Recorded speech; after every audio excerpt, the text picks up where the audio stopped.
Chumba la kwani pagayoge. Iseretane mama. Yabwatana legitige legitige.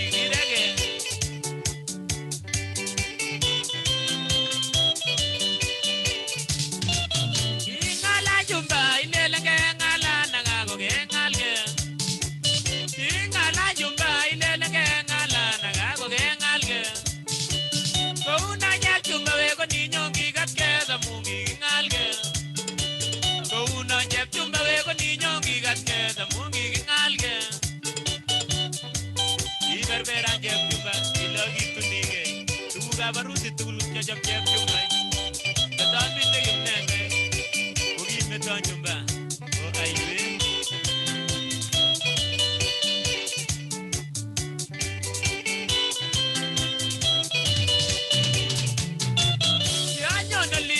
Lingwang at kayo manyoro Jep Chumba we. Sianyo na lingwang at mapa manyoro may tiya we. Ngala Chumba ilelenge ngala nagago gengalge. Ngala Chumba ilelenge ngala nagago gengalge. Kouna Jep Chumba we ko niño gigatke da mungi ngalge. Kouna Jep Chumba we ko niño gigatke da mungi ngalge. Debe minyanga, umenyo liba Jep tire. Sina ilegi ngala Jep Chumba.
Una jeb chumba we ko ninyo ngigat ke da mungi ngalge apo.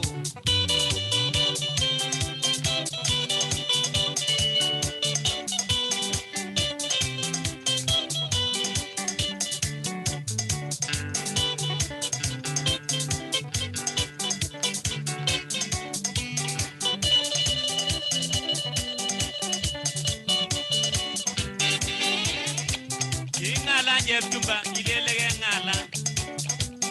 Una jeb chumba ko ninyo ngigat ke mungi ngalge. Iyo miske jeb chumba le jisigi tunge. Iya jeb chumba ya naga mutina boli nyago na isigi. Lakini git mwisho iberbera jeb chumba. Tubuga baruzi tulgo gigocho. Koko unota jeb chumba mema gengi. Yogi gat ke amuwa gat jeb kubo.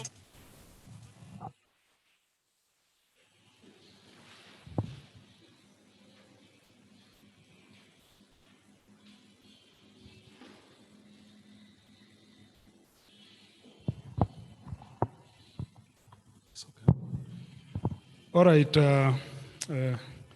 Good afternoon, members present online and those who are physically present here. This afternoon, we are on with our series of seminars. And today, we are privileged to have two speakers who will speak to us on a subject which indeed is supposed to be very interesting. The speakers of today's seminar are none other than Dr. Kenneth Samson Ombongi. I know him by 3 names, but he has decided to use 2 names here. And Godfrey Sang. At least I don't know the 3rd name for the second speaker. They are going to speak to us on a topic entitled Women on Top, gendered renegotiation of socio-economic mobility in colonial Kenya. Dr. Kenneth Ombongi, who is going to be our first speaker, is a senior lecturer in the Department of History and Archaeology. And he is actually currently the head of department. Kenneth Ombongi has published widely in history and armed conflict. Alfred Sang, our second speaker this afternoon, is a biographer and a researcher. He works with a publishing firm, and he is also an adjunct lecturer at St. Lawrence University. We want to give them a chance this afternoon to take us through their presentation. And at this moment in time, I want to invite Dr. Kenneth Ombongi to start us off, and later, as they will agree, hand over to Alfred Sang. Thank you very much. Welcome, Dr. Kenneth Ombongi.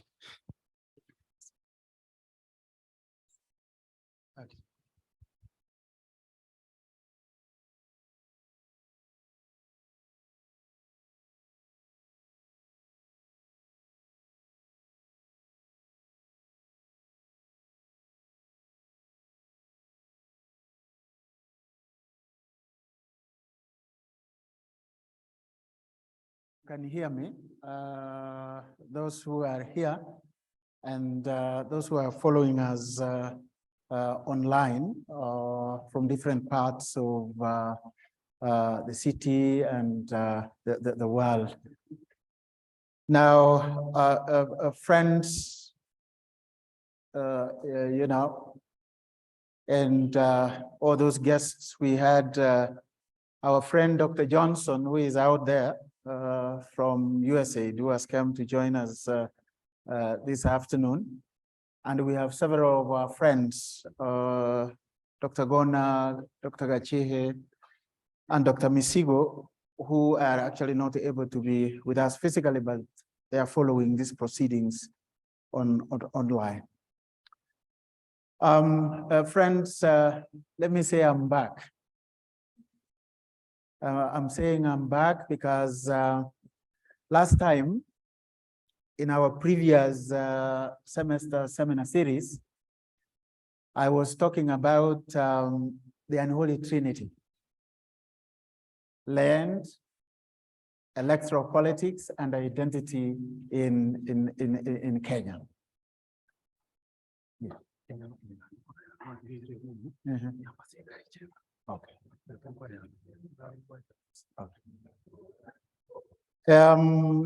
So that is really what we were dealing with last time. Dr. Johnson, I just mentioned your name. Please welcome and join us. Dr. Johnson is a friend who works with USAID, but is interested in African studies, and we are glad to have you here, sir. So last time I was talking about a subject that I had entitled the unholy trinity: land, electoral politics, and identity in Kenya. Today, I'm joined with my colleague and my very good friend, Mr. Godfrey Sang. As the day's moderator indicated, to talk about a theme we have entitled Women on Top. Yes, you're looking at me. It is Women on Top, gendered renegotiation of socio-economic mobility in colonial Kenya. Now, before I go to the gist of our presentation, some preliminary remarks.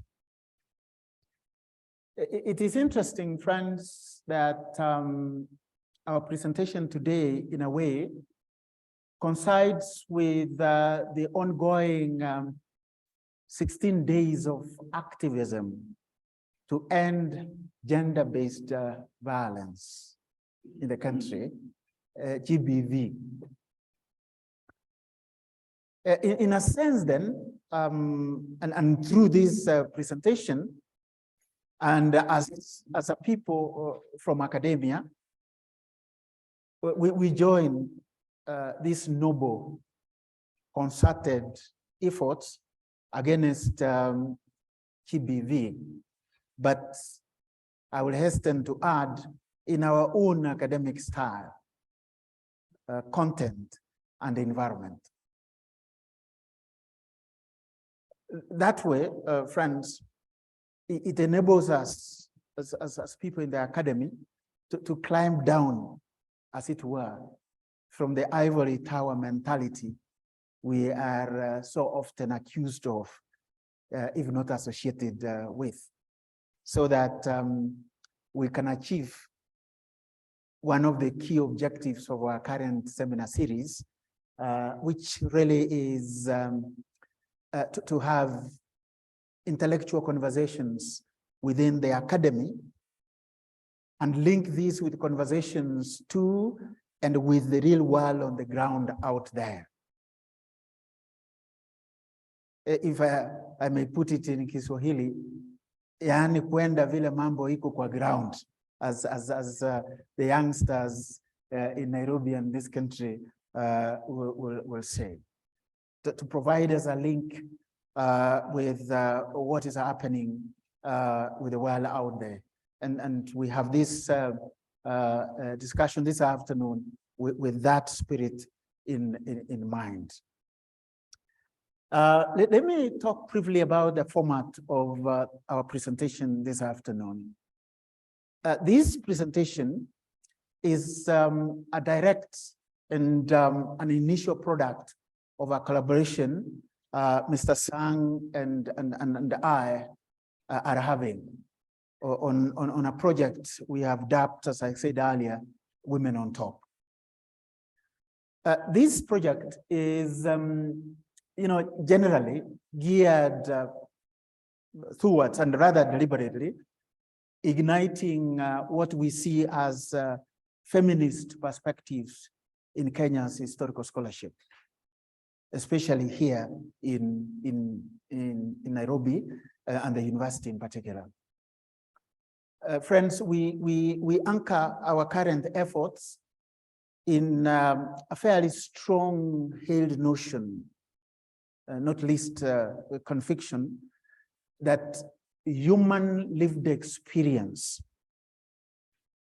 does not necessarily, as we know, equal to male experience only, as Kenyan historiography seems to suggest hitherto.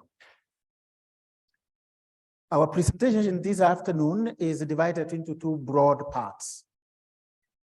The first part is the one that I will deal with, and the second part will be taken up by my colleague and good friend, Mr. Sang.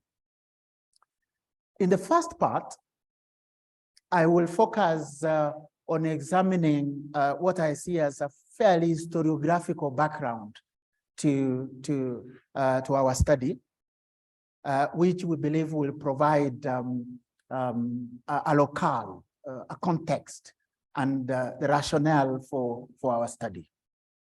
And then subsequently, I'll go into dissecting debates and voices on women's studies and the feminist approach in ways that will dovetail into our key concept in this study, which we call going to Chumba,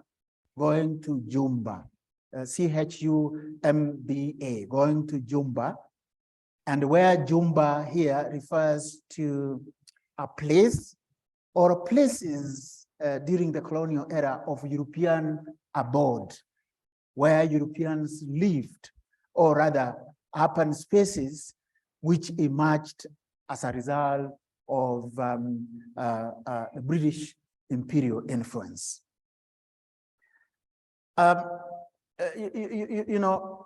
When I'm done with that kind of introduction, then I will usher in my friend Sang, who will first delve into what we loosely see as images and the realities that are captured in different shades of meanings of Chumba and going to Chumba, a place of Europeans and the European influence.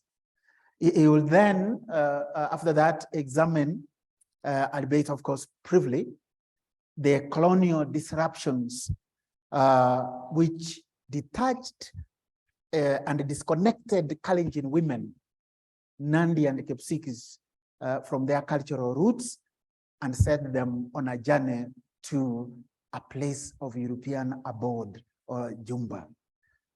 Then finally, Mr. Sang will actually turn and look at the manifestations of how these women negotiated and renegotiated their socio-economic mobility and the impact that had on an overly traditional sexist and patriarchal systems. I mean, many of you, especially our students who are here, we are fond of asking you questions. Why have you chosen this as opposed to this? Why do we choose to deal with Nandi and Kipsigis women?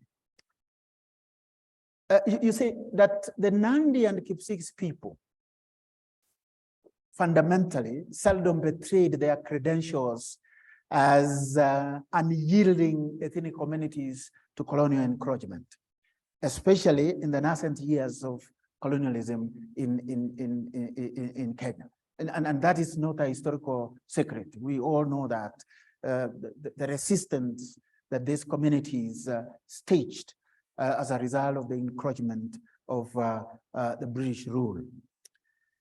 And therefore, we believe they provide a unique historical study on,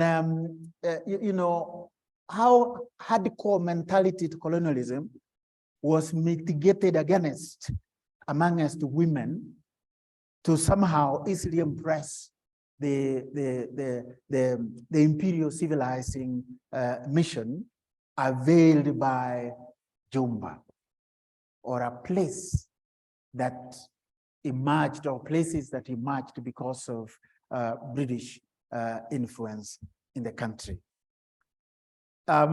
Historically, Kalenjin women provide what we see as a sufficiently befitting case of hardiness, if not sturdiness, of the female being who became malleable or changeable in ways amenable to what we see as an atomized analysis and narrative in a bid to understand women and their appropriation mechanisms of what we see as a bitter, sweet fruits of colonialism, if you want to see them as fruits like we do. In Kenya, we like talking about fruits of independence, and we want to see some fruits of colonialism in a sense.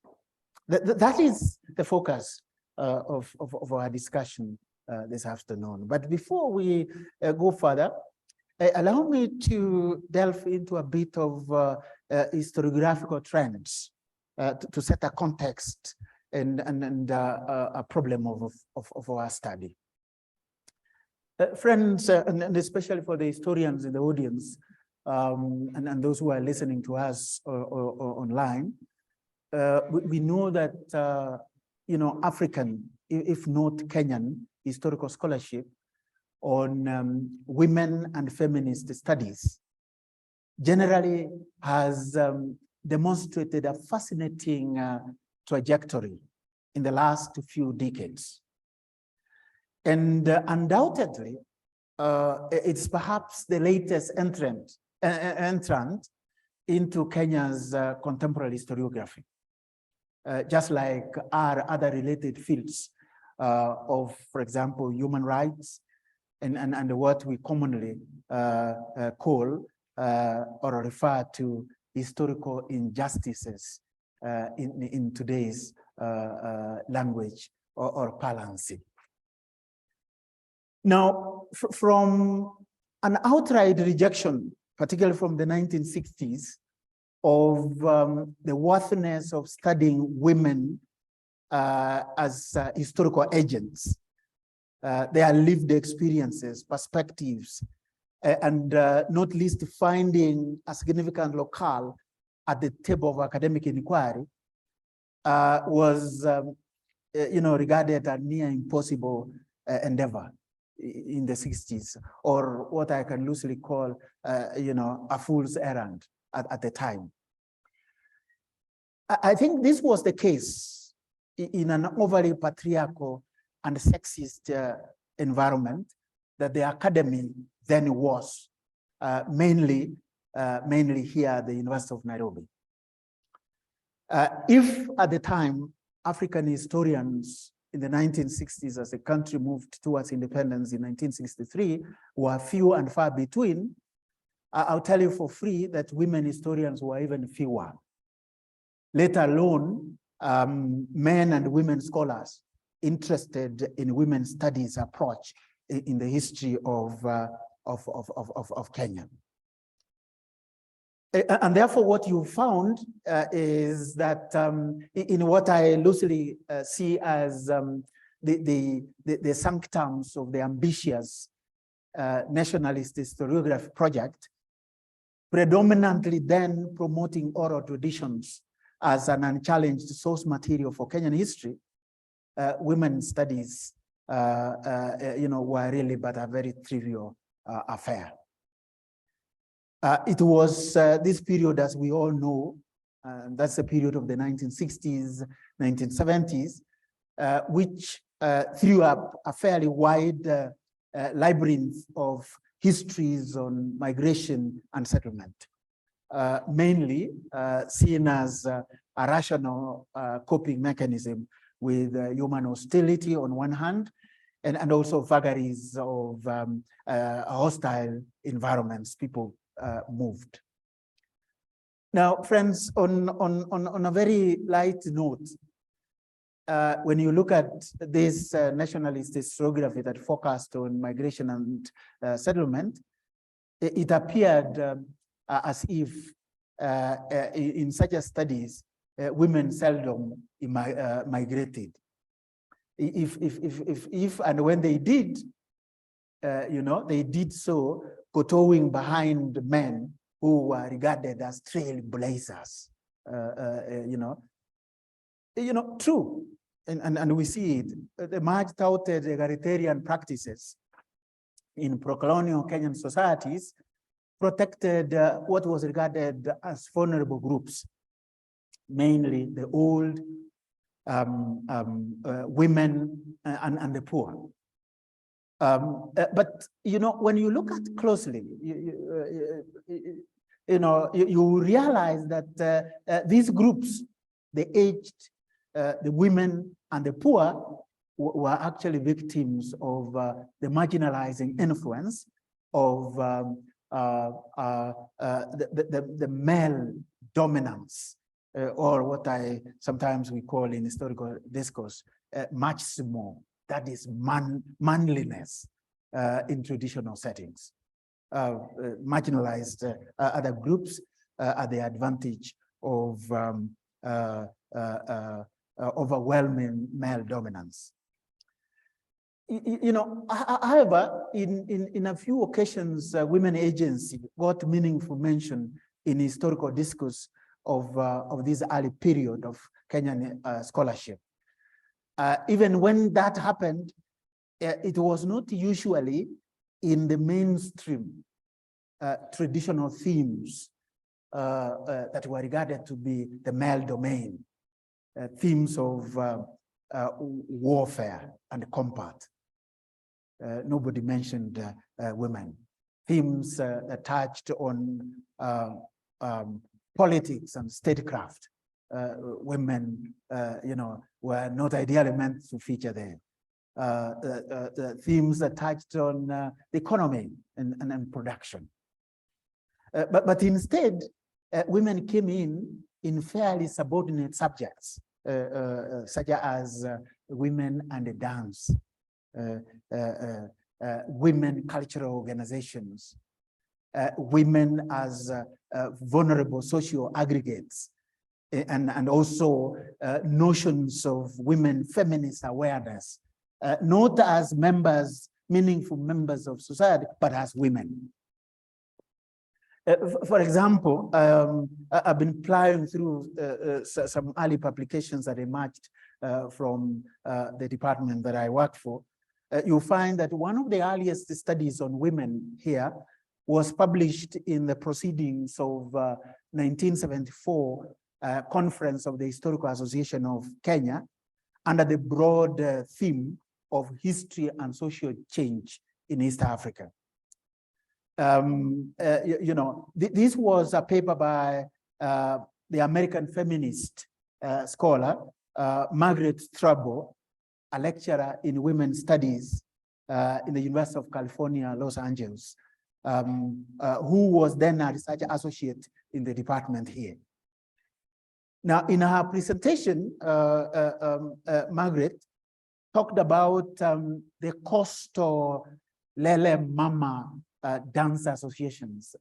For those of you who come from the coast, including Dr. Gona, who is listening online, I'm sure they know what Lele Mama dance is.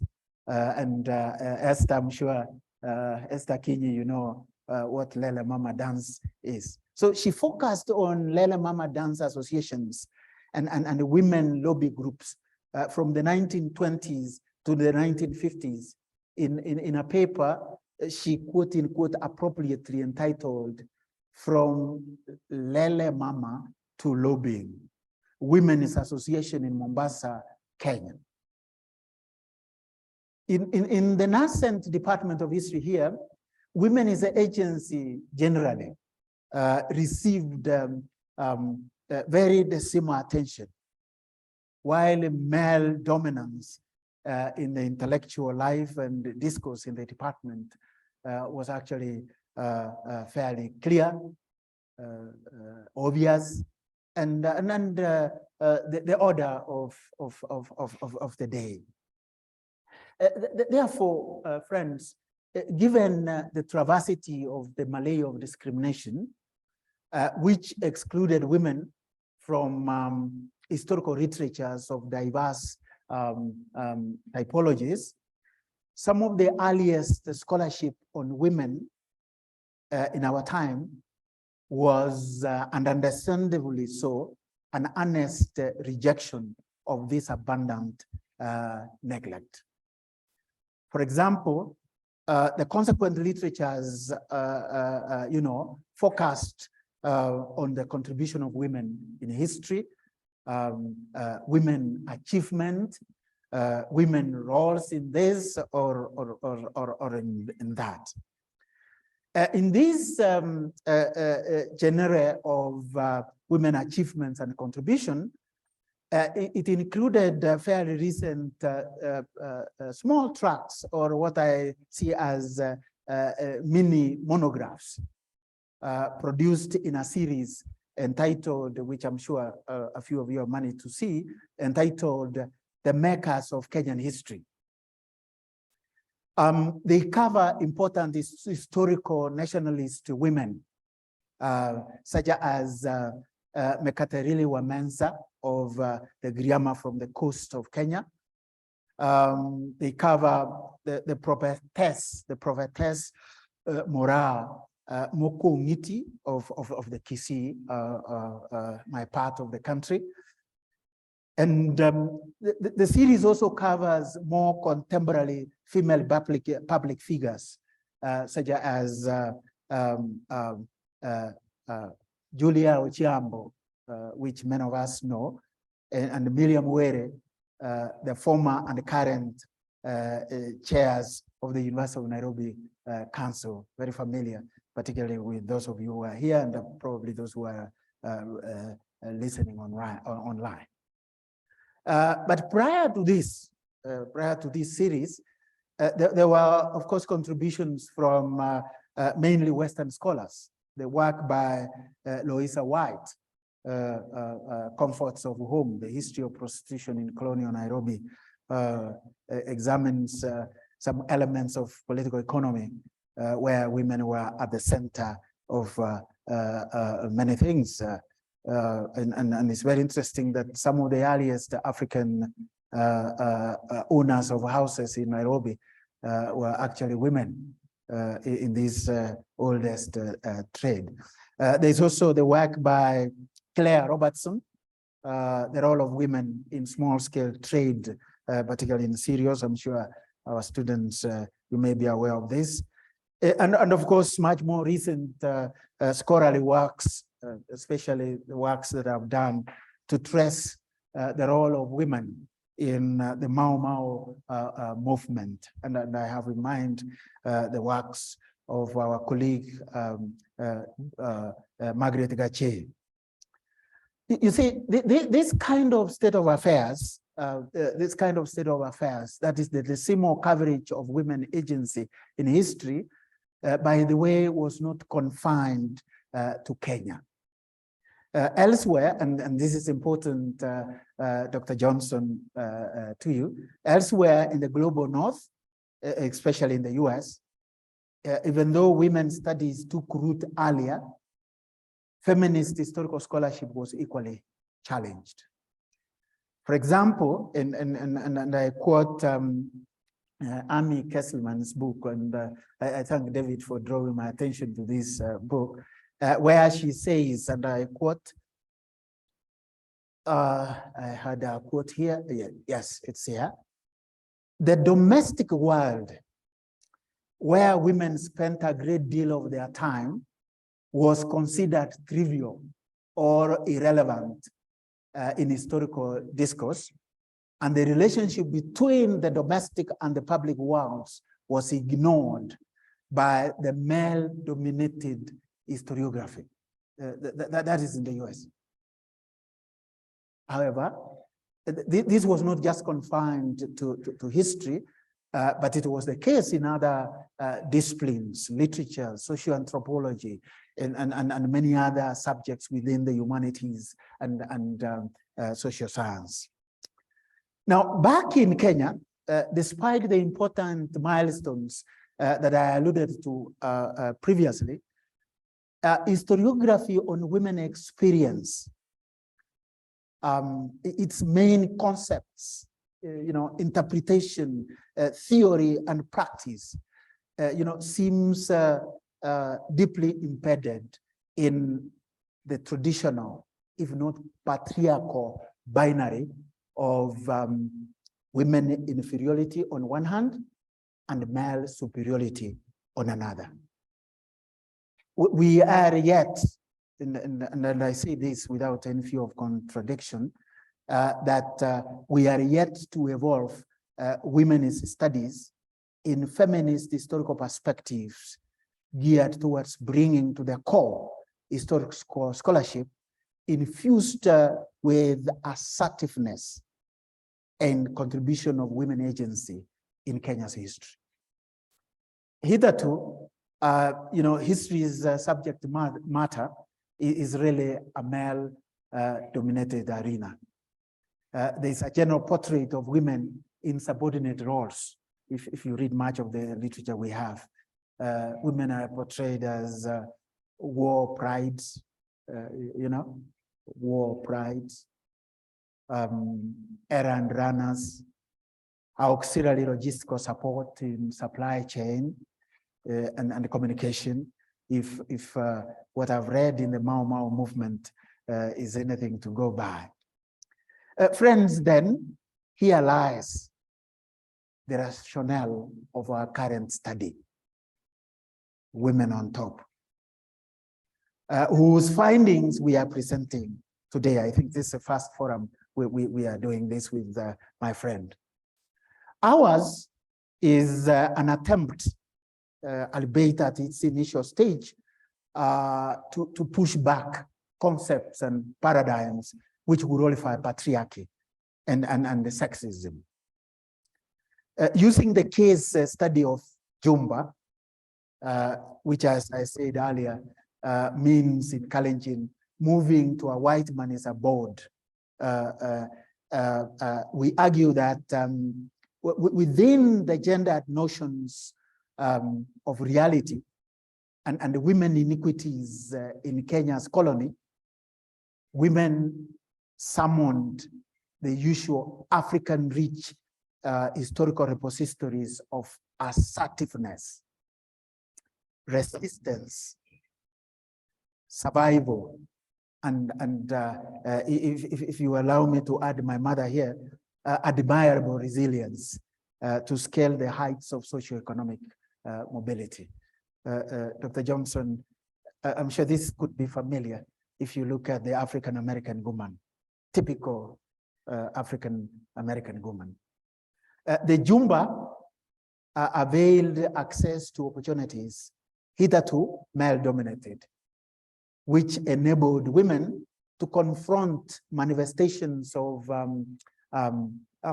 sexism, discrimination, opposition, and oppression, actually, usually embedded in African traditional and colonial institutions.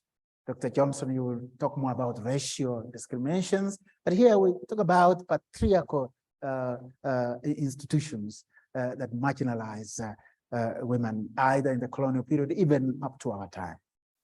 In their new communities, in quotes, which the Kalenjin women created, they actually accumulated wealth and skills making them part and parcel of the colonial experience, much more than current historiography has appreciated. You know, this kind of socio-economic mobility was possible largely in the context of what we see as entanglements of the enlarged scales of colonial urbanization, with its corollary, of course, of the monetary economy, the motorized transport, and the wage economy. It was in such liberal social environments, which we call Chumba, away from the small-scale social milieus of the village, that the phenomena of women on top actually challenged and changed, shaped as well as enabled women to make choices in their lives in ways only a feminist historical perspective can unbundle sufficiently in our view. These women rather stoically withstood identity markers like misogyny, disregard and disrespect of women, paternalism, the need to control them, and of course, commodification or objectification of the female, which is a common thing in our traditional settings. Of course, they were humiliated, although not defeated, to use or to paraphrase the words of M.K. Gandhi in his biography. They were humiliated, although not defeated. Using the going to Chumba, or the going to the places created by the imperial influence, you know, they came to challenge African traditional masculinity. And we use this notion then of Chumba to delineate, describe patterns of socio-economic mobility crafted by Kalenjin women within a setting shaped by, you know, categories, systems, and dissections of inequality, such as very gendered social constructs, class dynamics, and the generational differences.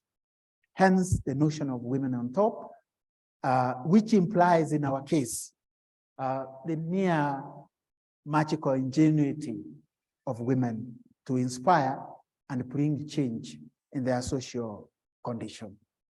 Therefore, friends, to finish and usher in my brother, ours is an attempt to expose it's an attempt to expose the generally warped and sustained marginal agency of women in their historical experience, in order to promote, broaden, and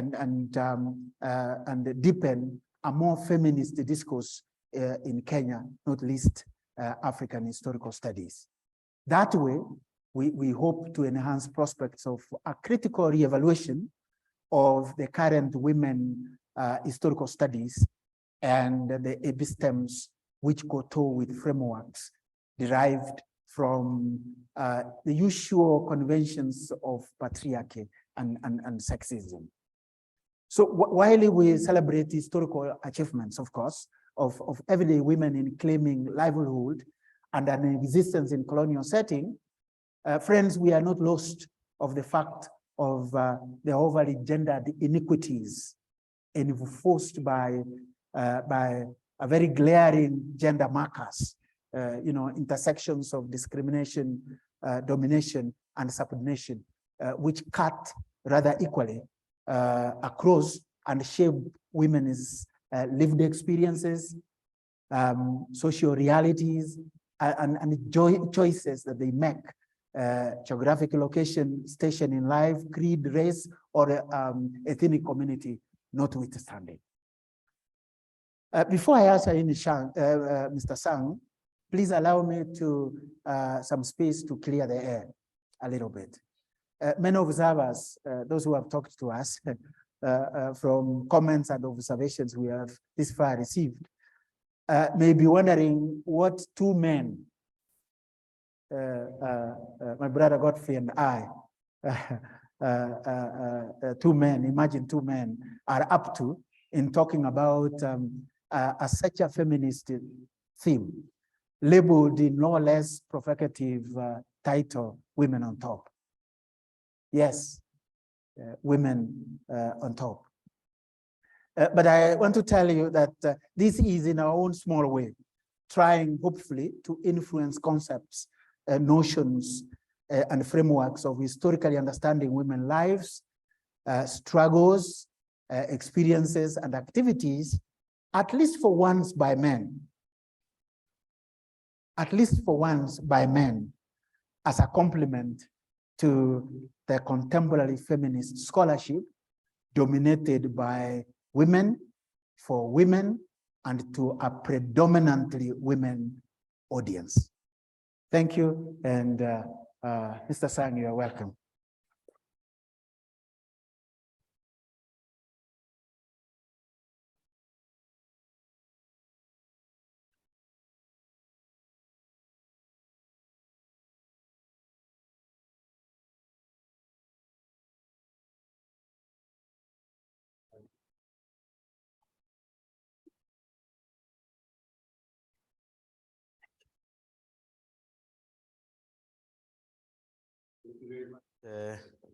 Dr. Kenneth Ombongi for that wonderful presentation. And indeed, it's a great pleasure to come back again to the University of Nairobi. It's been a while, not so long actually. I was here when I was presenting a paper on the Kalenjin extra-biblical legends in this same seminar series at the History Department. Received greetings from a group that I belong to, known as the Kalenjin Historical Caucus, which came together from 2016 to put together salient issues about Kalenjin history, which has been lost not only to academia, but also to researchers at large. And this organization funded what has turned out to be a very, very interesting topic about Kalenjin women who went to Chumba, and which my good friend and colleague, good friend has explained in greater detail. And so the Kalenjin women that we studied from the years 2017 to 2021, still ongoing, offer a very, very fascinating glimpse at how these women turned around and reclaimed their space, challenged the patriarchy, and started their own matrilineages, some of which are still existing here in Nairobi and other urban areas in Kenya. And for this study, we actually went to 4 places. We studied in Mombasa, Nairobi's Pumwani area, Nakuru's Majengo area. We went to Kericho, Eldoret, and also across the borders in Kampala. So this afternoon, my part of the discussion is to discuss the historiography of Chumba and what is this that we understand as the concept of going to Chumba. Now, one of the immediate and largely unintended consequences of the imposition of British rule over the Kalenjin was the social disruption that came with it. One of the disruption was a steady flight of Kalenjin women to the newly created urban centers and areas that turned out to be one-way journeys, never to return. These women were said to have gone to Chumba, loosely put the abode of the Europeans. So my discussion this afternoon will be to help us to understand what this idea of Chumba was. So I'll discuss Chumba as a name in 4 particular categories. First, as a toponym. Secondly, as an exonym. Thirdly, as an ethnonym. And fourth, as an idiomatic expression in and of itself. So don't worry about the big names, I'll explain them. What is Chumba? Etymologically, the word Chumba is an exonym, which is a name that is used to refer to aliens, people that live in a different place or come from a different place. That is an exonym. The word alien in itself is an exonym. All right? Yeah, if you're learning something. So it is directly attributed to the incursion of foreign peoples to Kalenjin country from the middle of the 19th century. So Huntingford, 1950, explains that the name Chumba came from Kiswahili word Wajomba. And the word Wajomba, plural from Jomba, a name which generally means uncle, but which could colloquially be used to mean a friend, a buddy, or a colleague. And the Arab Swahilis that traveled in teams for safety and needed a cohesive existence and partnership were quite apparent to these Kalenjins who encountered them. So they had or overheard them referring to one another as Jomba, Mjomba, Mjomba, Mjomba, and picked up the name, which they thought at that time referred to light-skinned people that had come, or aliens that had come to this particular place. But the word Chumba over time underwent semantic drift. Semantic drift simply means a change of name, the change of the meaning of a name over time. Those of you who grew up in the 50s, I don't think there's any in this group. You remember the word gay means someone who's happy. But today, if you say, I'm gay, someone else will pick up a different word altogether. So that's what you call semantic drift, words that change meaning over time. So Chumba also changed meanings over time. It underwent semantic drift. And so Chumba became associated with light-skinned foreigners, like I said, is an exonym. So people of European or Caucasian extraction came to be referred to as Chumba. And the same name also percolated to other communities, such as the Maasai, who refer to the Europeans as Ashumpa, and the Kikuyu, who refer to them as Shoba. So if you've heard that word among the Kikuyu, now you know where it came from. Now, Chumba as a toponym, and toponym here means a name of a place. So as a name of a place, it went through further semantic progression, and while at it, now came to refer to the place where these light-skinned Caucasian foreigners came from. And in this particular case, you could now use the toponymic prefix kap, Chumba, or if you understand it in Kiswahili, kwa, wazungu. The word kwa is a toponymic prefix. So the advent of European settlement, Chumba now came to refer to the settled areas of the White Highlands and the places where you all know were settled by the Europeans in this country. Now, Chumba over time also became an ethnonym. Ethnonym in this particular case means a name that refers to a certain community of people.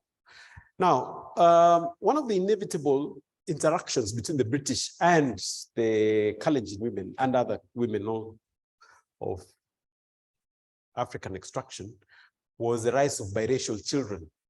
So biracial children came to be known as Salchumba, Salujumba, meaning that again on the fourth level or on another level, Chumba has undergone an extra semantic drift to create an ethnonym of a community who referred to themselves as coming from or extracted from or belonging to Chumba. Now, there were certain figurative nuances that Chumba also acquired over time. And this is the idiomatic usage of the name when it referred to women who left the their traditional homelands and went and settled among the Europeans. The second part of my discussion, and I'm very conscious of the passage of time, is what were the antecedents, or what were the things that caused the disruption, the detachment, the departure of these women and their eventual detribalization to the places where they moved to. So social disruption of the protracted Nandi resistance wars, and I don't want to repeat history, we have understood, or rather take you back through a lesson in Kenyan history. We know that the longest resistance to British rule in Kenya was conducted by the Nandi people between the years 1895, ending with the death of Koitalel Samoei 11 years later in 1905. So, inevitably, in situations of war, there's always disruption. And a lot of the fighting that took place there naturally displaced the women. So I'll discuss several, like 5 different cultural antecedents that pushed these women out of these communities that they had lived in for centuries and sent them to Chumba. Number 1, and this is part of why we strategically stationed this discussion to this time, was the issue of domestic violence. Always a problem, anytime. So this week, when we're commemorating 16 days of activism, gender violence was obviously the first and most important reason that pushed these people. Kalenjin men had been beaten by the European in the war field. A lot of them died as a result of this resistance wars. Those who remained came back home and poured their wrath on their women, beating them. Of course, we all know that some of these people who are very violent, the gender-based violence always arises when there's a vacuum of power, psychological power in the perpetrator, or this individual who is the protagonist in this case. So the Kalenjin man pushed this woman out as a result of domestic violence. The end of cattle rustling, which was, of course, was never an economic activity, so always a cultural activity, which is why the Europeans never understood how to end it. Cattle rustling was always a social activity that the Kalenjins very well conducted. It's only over the years, and which is still a problem in Kenya right now, is when it became an economic activity. Otherwise, prior or around the time the Europeans came, it was largely a social thing. How to know whether the men have come of age? So go get your cattle. If you want to get married, yes, you go and raid your cattle. So we know that you are capable of running a family or a household or something like that. The British ended that, and because of that, a lot of girls couldn't be married because you don't have the dowry for marriage. So a girl stays home longer than usual and finds her way to the settled areas or to the urban areas to do this. So there was also another loophole in the marital tradition. I call it a loophole because women perfectly exploited it. The fact that once you're married to someone, no matter how far or how long you are separated, you still consider that person's wife. The Kalenjin culture, marriage was permanent. There was no way in which you could come around and say you could divorce. If you were so tired with your wife, you simply got another wife. Okay? You didn't send her packing like we do in modern times. But in those days, a woman knew that her place was there. So if she left her rural home, she would come to this Nairobi. And so many people encountered an old woman, in her 90s coming home and saying, oh, I had been married in this household many years ago, 60 years ago, 70 years ago, and she still had her place in that particular place. Another cultural antecedent to the departure, to the detachment, was the concept of premarital pregnancy, which was largely frowned upon. So if for some reason, and it always happens in society, the girl gets pregnant, she's ostracized, and things like that. And there's a whole discussion about the whole sociology of premarital pregnancy and what these people did. In the interest of time, I will not cover that, but suffice it to say, it was one of those push factors that got these women to leave. Childlessness. If a woman was married and couldn't have children, she had no place in society. So she found the easiest way to get out of this place and go to the nearest place where she lived a life without identity. In urban areas, she's now no longer so-and-so who is mother of none, but she is a woman and finds her own space in the urban areas without the prejudices that came with the cultural setup where they lived.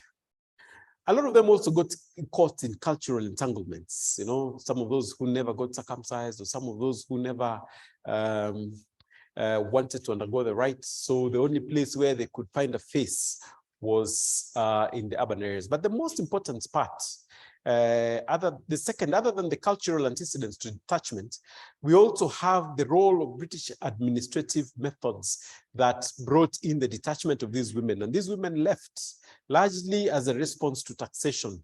Taxation, that is the imposition of hard tax and poll tax, was meant to remove people from the rural setup to go to the urban areas. So when men left to the settled areas to work, they left behind women-led households, and one way or another, the women were unable to sustain the families, and so they found themselves leaving to go and live independent lives in the urban areas. Hat and poll tax has been covered by so many other scholars, and what it did, the impact of the taxation, the early British system taxation.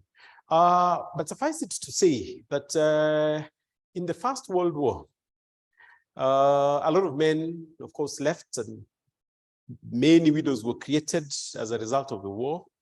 But then the taxes that were due from the households was the women again were forced to pay on behalf of their absent or deceased husbands. So with no means of production, and having, of course, been relegated to the lower ranks of society in terms of economic productivity, thanks to the patriarchy, the women now found themselves unable to pay these taxes.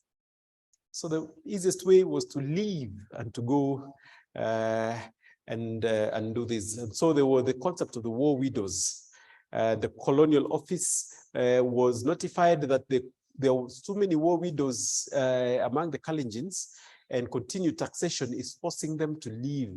And one officer at the colonial office named Parkinson played it down and said that the suggestion of a large number of native war widows, quote unquote, I'm quoting him, leading lonely lives is entirely new to the colonial department, his words. And having regard to general native practice, it seems inherently improbable. What he meant was that they knew at at the colonial office, that women were to be inherited if they, for some reason, made widows as a result of the war. But of course, the concept of wife inheritance had been severely negated by the hard taxes and the poll taxes. Now remember, if you were to take over your brother's widow, you'd have to build a hut for her. And in so doing, you're also building a new tax unit. So taxation itself greatly reversed the gains of the leviratry. The leviratry is a technical term for wife inheritance. Of course, there was a curse of proximity to the Kalenjin people. They were surrounded by the White Highlands. You know, Kericho had all these places, you know, Kitale, Eldoret, Kericho, Nakuru, and all these were centers, were urban towns of the White Highlands. And of course, being so close, it was a big magnet for these women to move to these particular places. there was, of course, the change in laws that now created squatterism, and what was now called the resident labor ordinance, which now created squatters in these particular areas in the White Highlands. Now, moving very fast, let's go back to urban settlements in colonial Kenya. What were they like? What was the urban settlements in colonial Kenya? Now, in the early colonial period, the administration set up 5 African settlements in Nairobi. And Bujra 1975 describes them as the 5 as Mji wa Mombasa, Maskini, Kileleshwa, Pangani, and Kaburini. Those are the 5 areas which Africans were lived in the period between 1908 and 1920. So between 1921 and 22, these settlements were demolished, and now a large area known as the native location was created in Pumwani. What you now know today as Pumwani was known as native location and was created in 1921. So all these other slums and the urban, informal settlements were all collapsed and put in one particular place. Now, this place now became the abode of all these women. Now, as is the nature of an enclosed area, which in this particular sense, a lot of the people who lived here were mostly men because they provided labor to the fledgling new city of Nairobi at that time. So by 1911, the sex ratio of men to women in Nairobi was 6:1. There were 6 men to every 1 woman that lived in Nairobi. So the figures of the 1 included married women, meaning that if the married women were outside the sexual space of the city, then of course the ratio becomes even greater. So the women then began accumulating their earnings through commercial sex work. And this now allowed them to participate in now what we call here as class formation. And so they began to invest in their own homes, and they moved further and diversified their earnings by building properties and leasing out extra spaces to others. They became shebeen owners. They ran alcohol and food businesses in these particular places.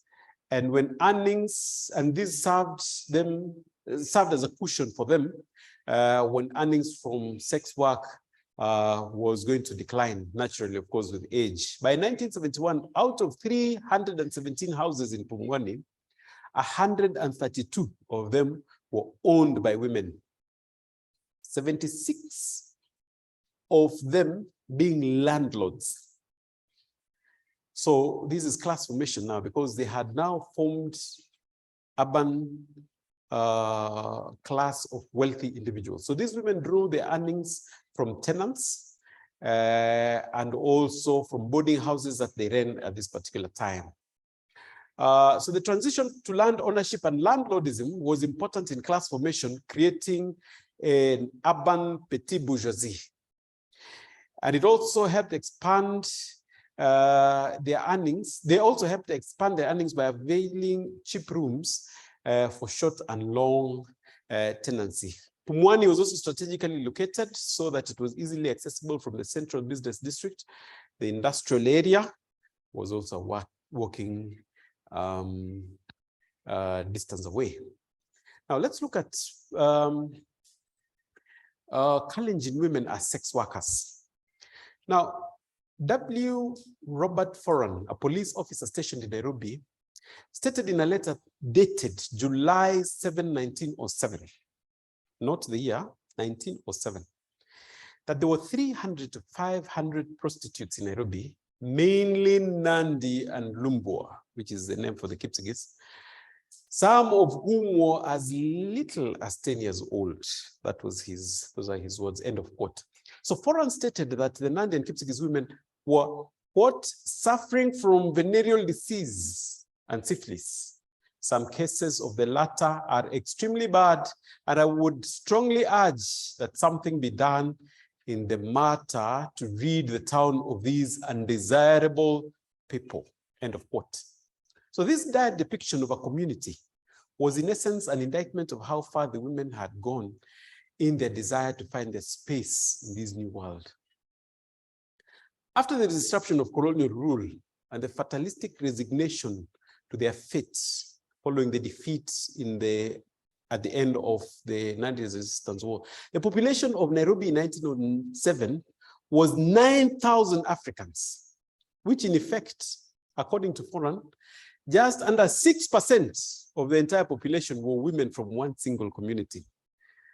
And so Louisa White in 1990 records an interview with an unnamed respondent saying that, I remember seeing 90 women before World War I, that is the war that started in 1914. And the earnings that they had was much more than what most men earned in a month in this particular place. So what happened according to Foran, from Foran's letter, the authorities decided to round up these women, the undesirable women, and bought a one-way ticket for them to Muhoroni, which was the last stop of the railway before it reached the lake, and put 84 women in the train, sent them over. And beknown to them, these women now were carrying with them syphilis to the highlands. And it's one of those, you can say, serious historical injustices, because they went and spread the disease to a community. Of course, you know, syphilis was brought by the Europeans in and of themselves to this country. It was and still is a very European disease, unknown to the Africans back then. So syphilis began to spread in the highlands and wiped out a generation because it had no cure. And the worst it could do to you, I mean, the best it could do to you is to leave you infertile, or if not infertile, it went to the mind. So people, you know, either lost their mind, and in severe cases, people died. And so there was a whole generation. In fact, it was not until 1911 that a cure, salvarsan, was invented to try and cure syphilis by Dr. Soichiro, I think, in Germany, together with German professor Ehrlich or something like that. I'm probably, I'll check my notes again. So it was not until 1911 that there was a bit of, but of course, you know, penicillin now came into use from 1943. That's why now it's no longer a life-threatening disease, but of course, it was a terminal illness way back in 1907. Now, but these women did not just sit in the urban areas conducting this trade, which is of course a trade that is handled in the shadows. These women also began to take up the urban spaces, and they were leaders in their own right. They negotiated with the police when they were in trouble with the law. They negotiated with the authorities when they were in trouble with the law. So it began to create a class of leadership in women. And there are 4 examples that I have here. Mama Upesi, whom Bujra interviewed in 1971. Mama Upesi was a Nandi woman who was born in 1895 in Nandi Hills. And Bujra says that she moved to Nairobi in October of 1905 and was and began. So over the years in Nairobi, she became a natural leader of the women of Nairobi, particularly the Nandi women, and helped to negotiate issues that they had within that particular. Of course, she now owned several houses in Pumwani, accumulated these earnings from this particular place. So what did another woman named as Fauzia? She was also a very successful woman in early Nairobi, a Nandi woman, and of course took up the name Fauzia, which is a Muslim name, largely used by Muslims, and which means that her real identity is lost to us. But she had a lot of influence with the district commissioner of Nairobi at that time, and was able to negotiate the issues of these women at that time. There's also a third one named Zafrenia Faraj. This time is a Kipsigis. Zafrenia was also Islamized, and a lot of these women took up Islam. And we will look at the impact of Chumba in a little bit, which gave them. So Zafrenia became a Muslim when she came to Nairobi in 1921. And this is a second generation. Her mother was an elderly Kipsigis woman who was converted by Faraj, a Nubian man in Nairobi. So Zafrenia is called Zafrenia Faraj, but her mother was also Faraj. Okay, so this is a second generation Faraj taking up the mother's name, which is the evidence of the creation of the matrilineage. And this matrilinealism was a powerful challenge to the Kalenjin patriarchy. So, in conclusion, what was the impact of these urban associations? The patterns of matriarchal influences that I have mentioned were quite apparent, although the matrilineal line,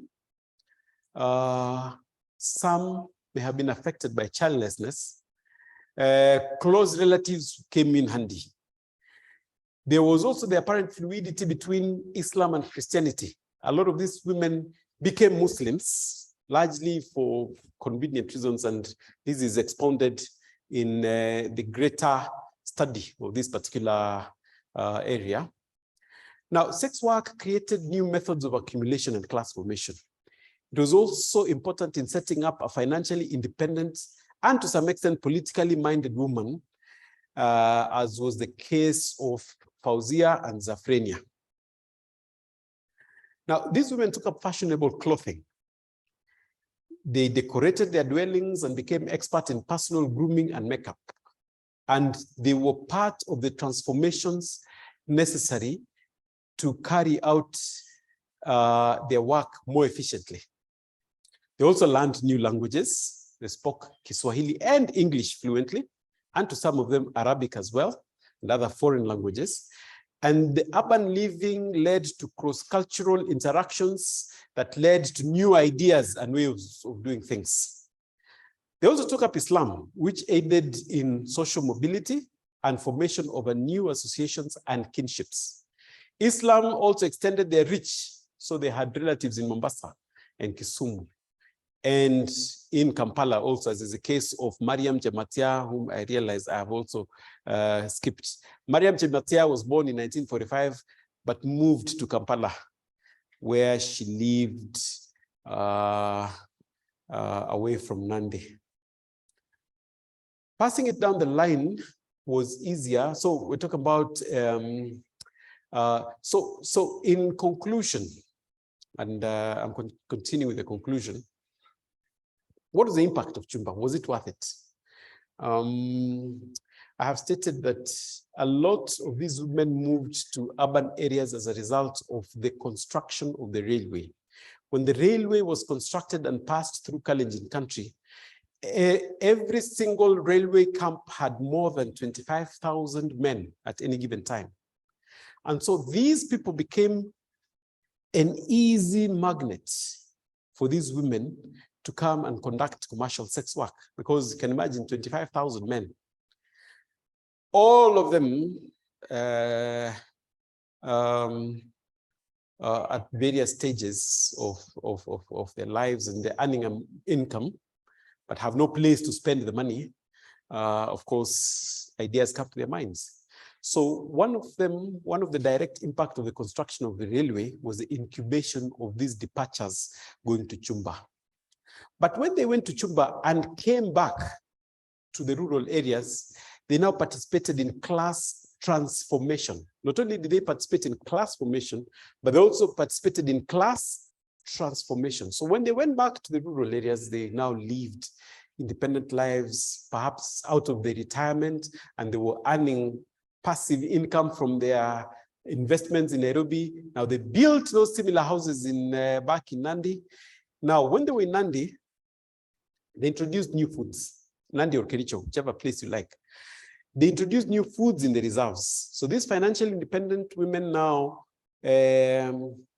like I've said, built permanent homes, and they lived in the same manner that they were in the urban areas. They bought cattle, planted farms, sent their children to school, which gave them greater social protection, particularly in old age. The foods they introduced included delicacies of the days, such as mandazi, chapati, rice, potatoes, and even the maize-based ugali, and they also used spices and all manner of condiments, including sugar and salt in their food. And we see these now as a departure from the fairly restricted traditional Kalenjin diet of milk, meat, and millet-based ugali. What did these people do also? They reintroduced Islam to the rural areas. And funny enough, even though they were in the urban areas, they became Christians in the urban areas and introduced the same Christianity they had acquired in the urban areas to the rural areas. And remember, the early Christian missionaries, like my colleague had mentioned here, were unable to bring the Nandi people and the Kipsigis people to accept Christianity for so long. You know, when the first missionary started his work in 1909, and up until 1927, there were only 6 baptized individuals among the Nandi people. Imagine, in more than 17 years of enterprise, only 6. But when I examined records at St. Austin's Church, which began baptizing, which was established in 1899, as early as 1905, the Kalenjins that were being baptized there. Some of these early women who had come to Nairobi also became Christians there, solemnized their marriages there. And there's a whole list of Kalenjin women from as early as 1905 that, so what did Chumba do generally to the Kalenjin people? Other than this, it also introduced new names. Like I've said, the whole idea of Chumba, there were people who were named, and their names reflect these departures to Chumba. But in summary, the greatest impact of Chumba to us is the widening of the genetic pool of the Kalenjin people. We now have biracial children, bi-ethnic children, and in some cases, bi-national children. And so bi-ethnic, in this particular case, of course, these urban associations saw them father children, or rather mother children from people that they had met along the way. So these individuals created in and of themselves a new genetic pool among the Kalenjins. Affected issues like skin tone, that's the most obvious one, skin color, and other observable features such as height, weight, build, and things like that. So that concludes my discussion this afternoon, and then which will leave us with more time to ask questions as they come. Thank you very much, Margaret.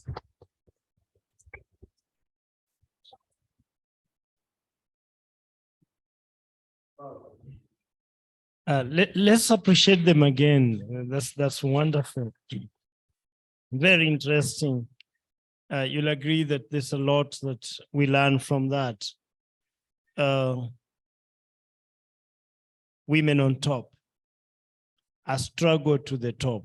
I learn a lot from that they have really struggled from what Dr. Ombongi began walking us through, that women have struggled all the way to get to where they are.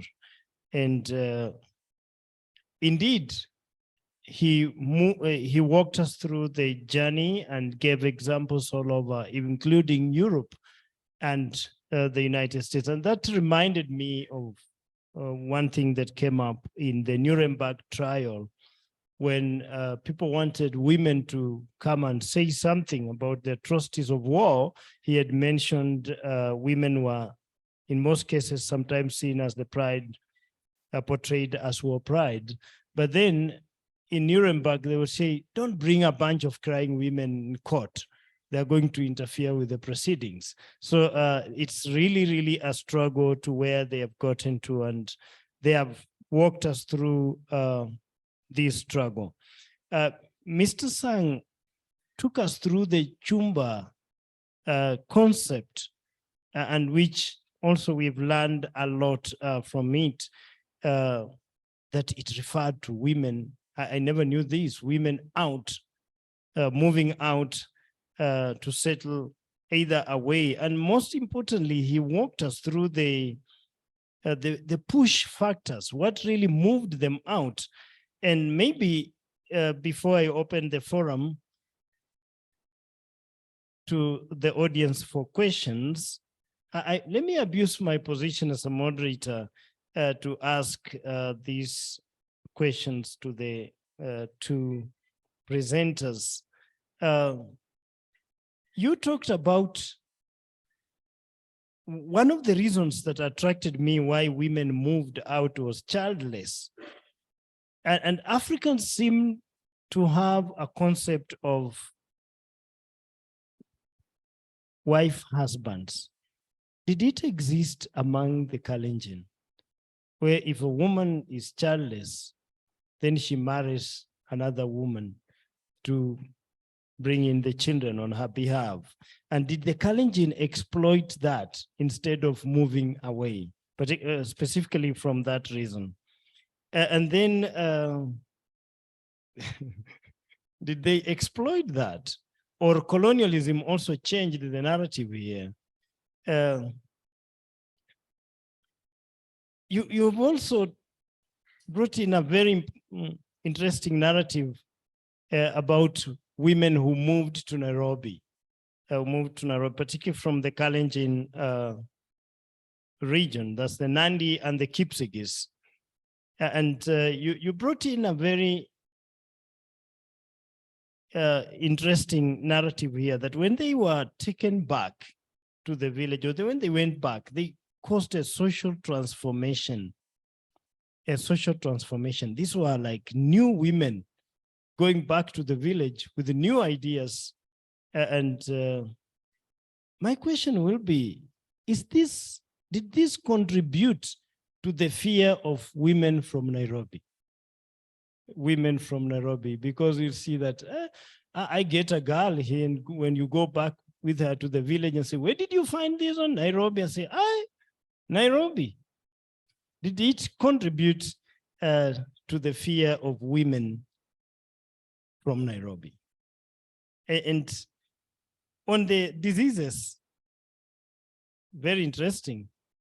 Again, I got a chance to go through the Boit crime report in the National Archive, and Boit mentions, or one of the major crimes that he lists in the police report is wife stealing in Nairobi, particularly in the area you have mentioned. Maybe you want to say something about it.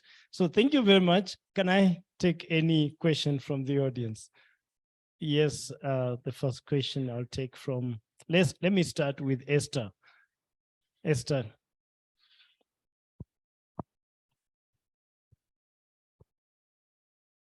My name is Esther Kenya. I'm a master's student. Well, I'll start by first commending Dr. Ombongi and Sang for this effort. Because for long, feminism have been reserved for women, and yet they fight for equal human rights. So this is a good step towards highlighting the achievement of women, because for long, pen have been on men's hand for so long. And so they've shaped the narrative and excluded women and excluded their achievements. So this is commendable for bringing out this. And I even had from, by excluding women, I even had that some of the invention made by men, like invention of electricity, were women's idea. But since pen have been for so long been on men's hands, they have excluded that and given unnecessary accolades to men. So my first question concerns affirmative action. Yeah. So Dr. Ombongi, what's your take on it? Because there have been several debates about it and even double speak from men. Why am I saying so? In your presentation, Dr. You've looked at some of the affirmative actions men enjoyed during pre and colonial times. Yeah, I'm saying this because let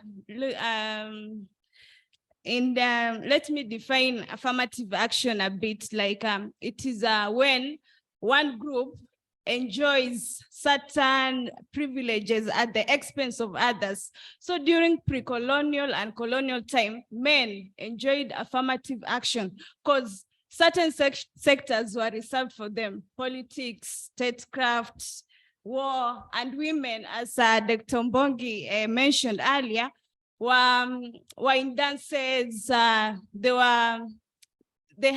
work were logistical, yeah.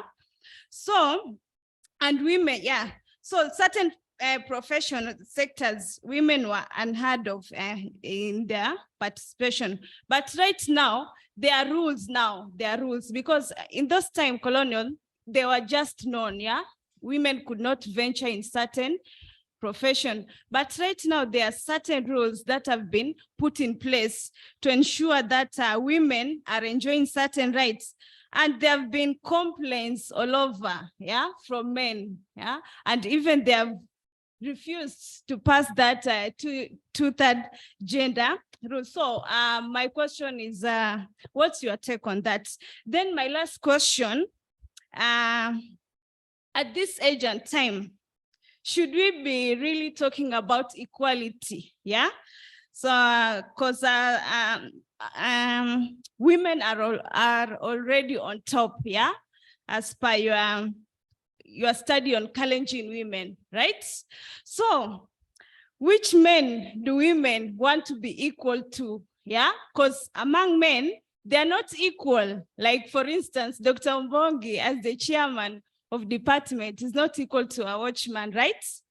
Yeah. So, from my own thoughts, I think some level of equality has been achieved. Like, we are not compared to now as compared to, yeah, right now, women are going to school, right? Women are in politics, women are doing so many things. Like, there's some level of equality, yeah?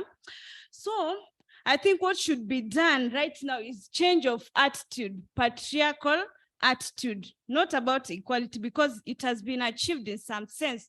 So we should be talking about change of patriarchal attitude. So, like a perfect example, what is happening to Governor Mwangaza of Meru is all about, it is not an issue of abuse of office. It is about misogyny, patriarchal attitude among the MCAs of Meru County.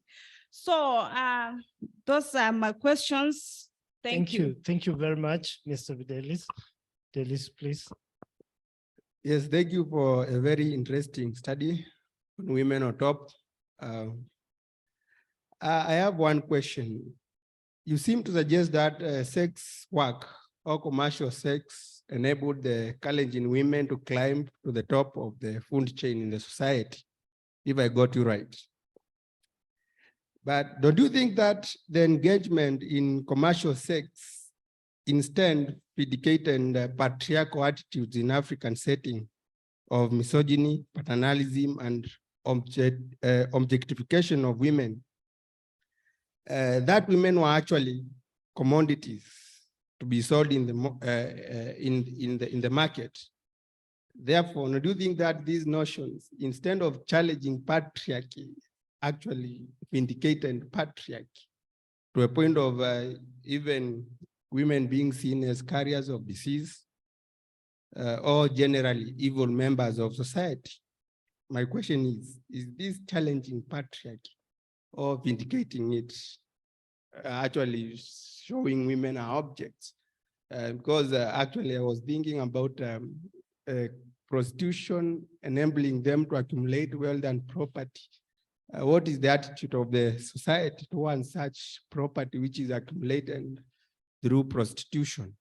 It's like if you steal, you are a thief and you accumulate a lot of property. Is that challenging poverty? Yeah, that's what. Thank you. Any other, Mark? Thank you, Mr. Masika. I have two concerns which I want to raise. One goes to Dr. Ombongi. Dr. Ombongi, do you think that you face methodological challenge when studying issues of women? Why? Why am I saying so? Because historically we have known that women always have feelings, prejudices, emotions, and so on. So how do you deal with that when trying to research on women? Then secondly, for those who are interested to do research on women, maybe I might attempt to do that in future. What challenges do you face, or what are the advantages that can motivate someone to study women as a topic? Thank you. Thank you very much. Maybe we allow the presenters to respond to those questions before we take a second round. Presenters, kindly.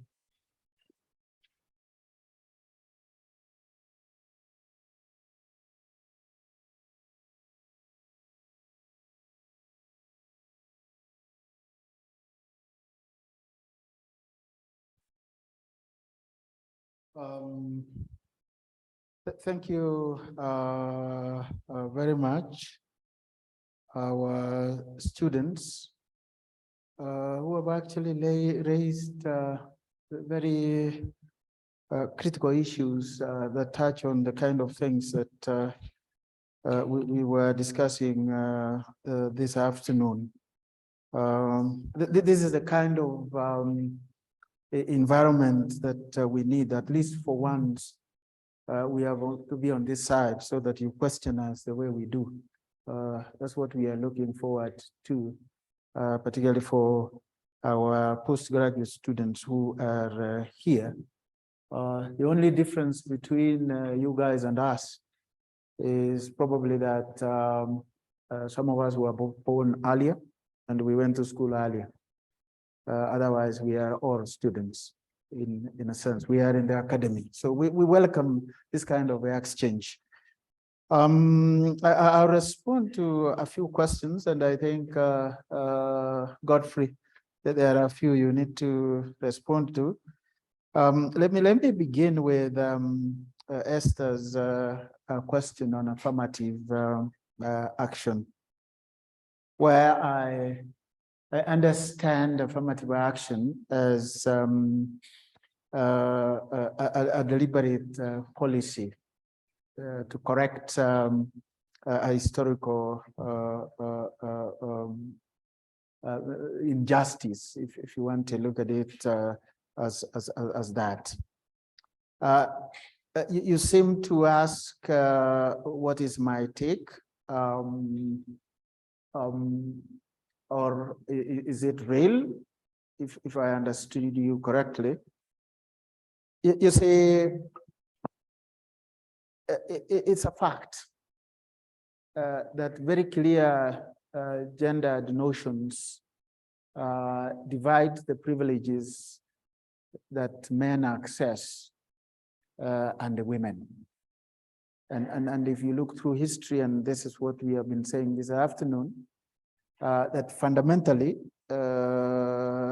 women have gone through discrimination or oppression and exclusion.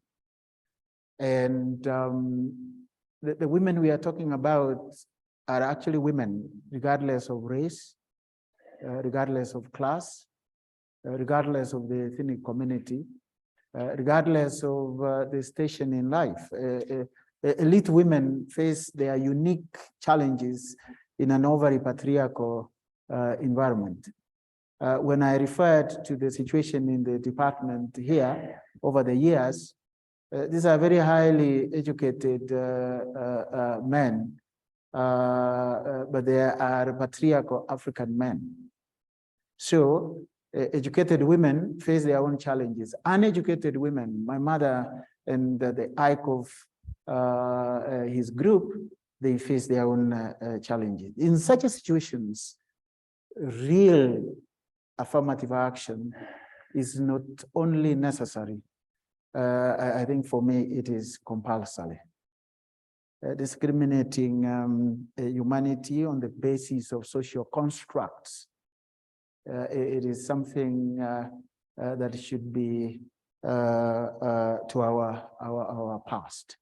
And that is why I consistently talked about what I see as a feminist approach to the study of, history of women in Kenya. Feminist in the sense that it comes with some element of activism, if you were, to correct a wrong. And we are using the concept feminism here in two senses. The first sense is feminism as a political agenda, which is when you look at society generally, and this is across the world, the relationship between men and women are actually defined by hierarchies of power, where men are here, women are here. We need deliberate moves, policy-wise, in academic discourse to change that. That is feminism as a political agenda. There's also feminism as an academic approach.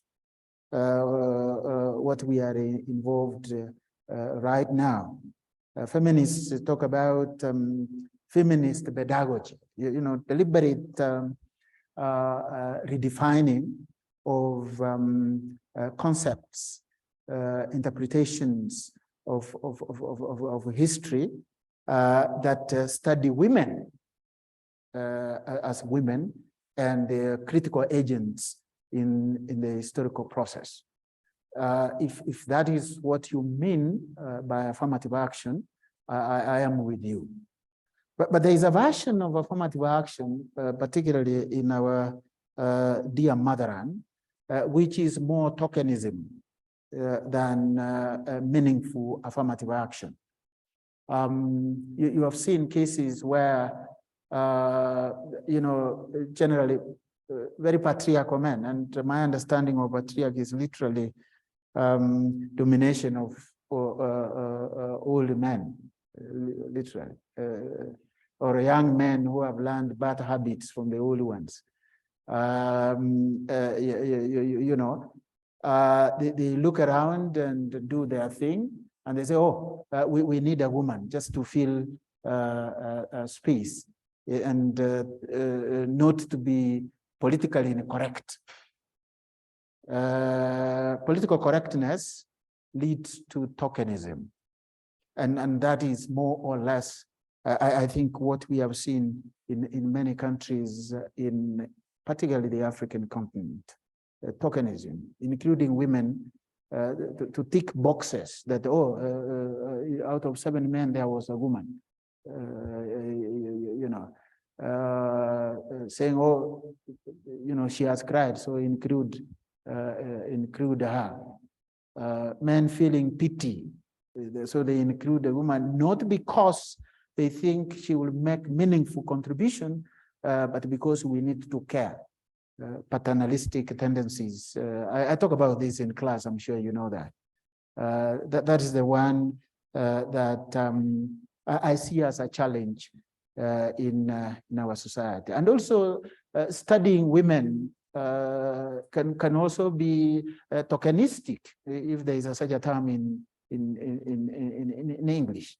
And that is what we are trying to run away from by saying we need a meaningful feminist perspective in the interpretation of the role of women as historical agents, in beginning, of course, with our own country and spreading it out to the African continent and the world out there.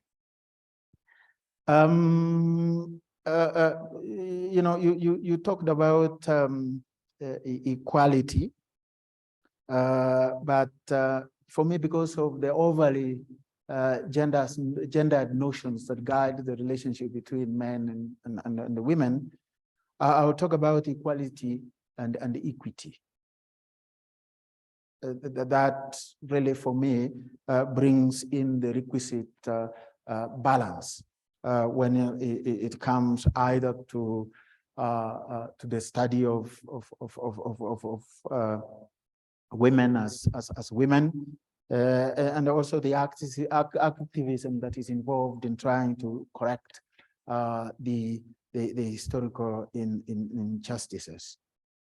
Maybe you will, Godfrey, you will respond to the question on sex workers by Videlis, and also the question on female husbands. Interestingly, when we were preparing for this session in my office, this issue of female husbands preoccupied us, and I would like Godfrey to respond to it. And it's of interest because I have some personal interest. My grandmother was a proud female husband of 2 wives. That's my mother's mother, 2 wives, and there are several children out of that relationship. I'll respond to Mark. Mark, as you spoke, I could tell that you're an excellent example of an African man like all of us, where the tendency is women are more emotional than men. Women are there to be assisted. So we become real men when we assist. That's what I hear. But I will suggest to you, Mac, that if there are methodological challenges in the study of, or in women studies, these are research challenges. Women constitute a population of study like any other. And any challenges that face a student studying history of men or women, I tend to look at them as same. People will tell you, well, there are certain uniqueness that women come with. I see that as a product of gendered notions that are products of a very sexist and patriarchal society in which we have grown up in. And probably we could have this discussion in much more detail, but for now, that's my considered opinion. So please respond to female husbands and also sex workers. Thank you very much. I didn't get your name. Yes, Masika. Yes. Now the whole concept of this is just a small study, and our presentation, like you can see, was seriously limited by time.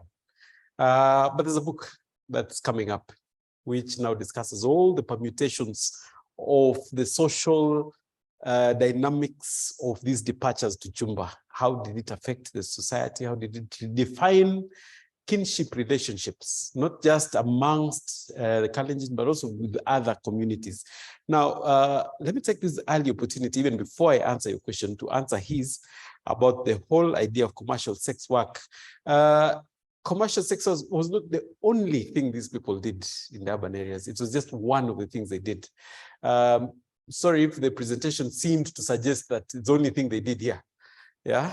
A lot of them worked as domestic workers. Others worked purely in the commercial spaces. Others worked and accumulated still their wealth in the same particular manner. Of course, you can say commercial sex work occupied the larger part of it, but it was not the only thing. Nonetheless, let's also not cloud our attitudes to commercial sex work based on our Judeo-Christian prejudices. Okay. Yeah, and as I say, I mean, I am assuming you're a Christian. I don't know what you are. But a lot of times we have tended to look down on this kind of work based, first of all, you're biased, yeah, because you have read the Bible and the 10 Commandments says, thou shalt not. Try and remove yourself from this, okay? The way you will objectively look at the kind of work they're doing. These guys are not Christians. They're not as such Muslims, or they were not even concerned about that.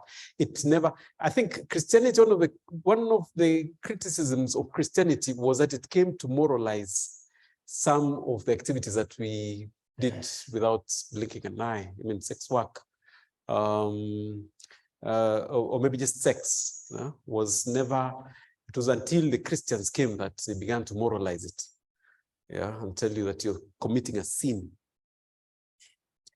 Anyway, now back to the story of the issue of the female husbands. The concept of female husbandry was a direct reaction to the issues, the social issues that Chumba raised.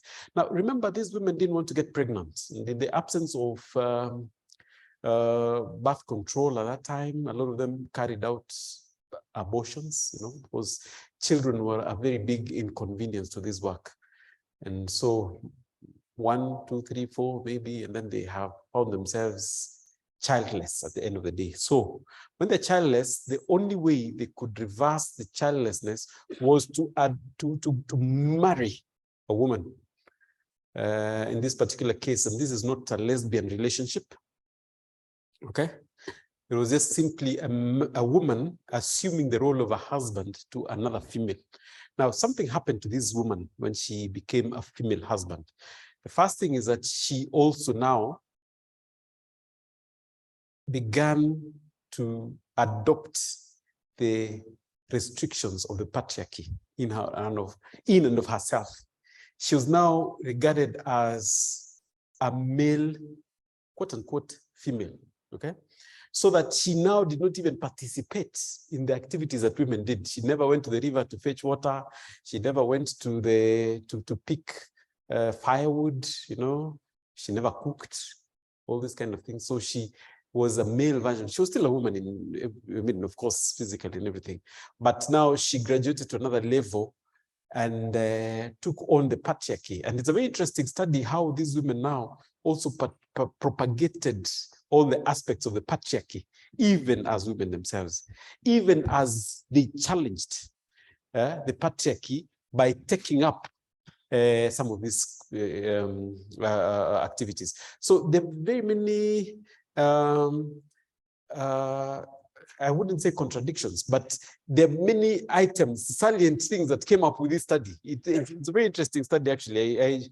I learned a lot personally, and I'm sure you're also learning a lot in this particular sense. Now, would this have created the fear of Nairobi women? Of course, when these women went back to the rural areas, they were liberated in many ways. They drank.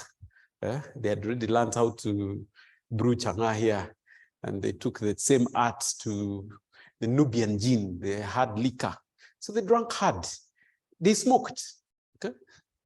When rural women never did such kind of things. They chewed tobacco. And they probably didn't wear trousers in the way we know it, because as we know it, women began more or less like, putting on trousers later. But these women generally did not conform, they were non-conforming women. Now, because they had money, they were generally now protected by that money.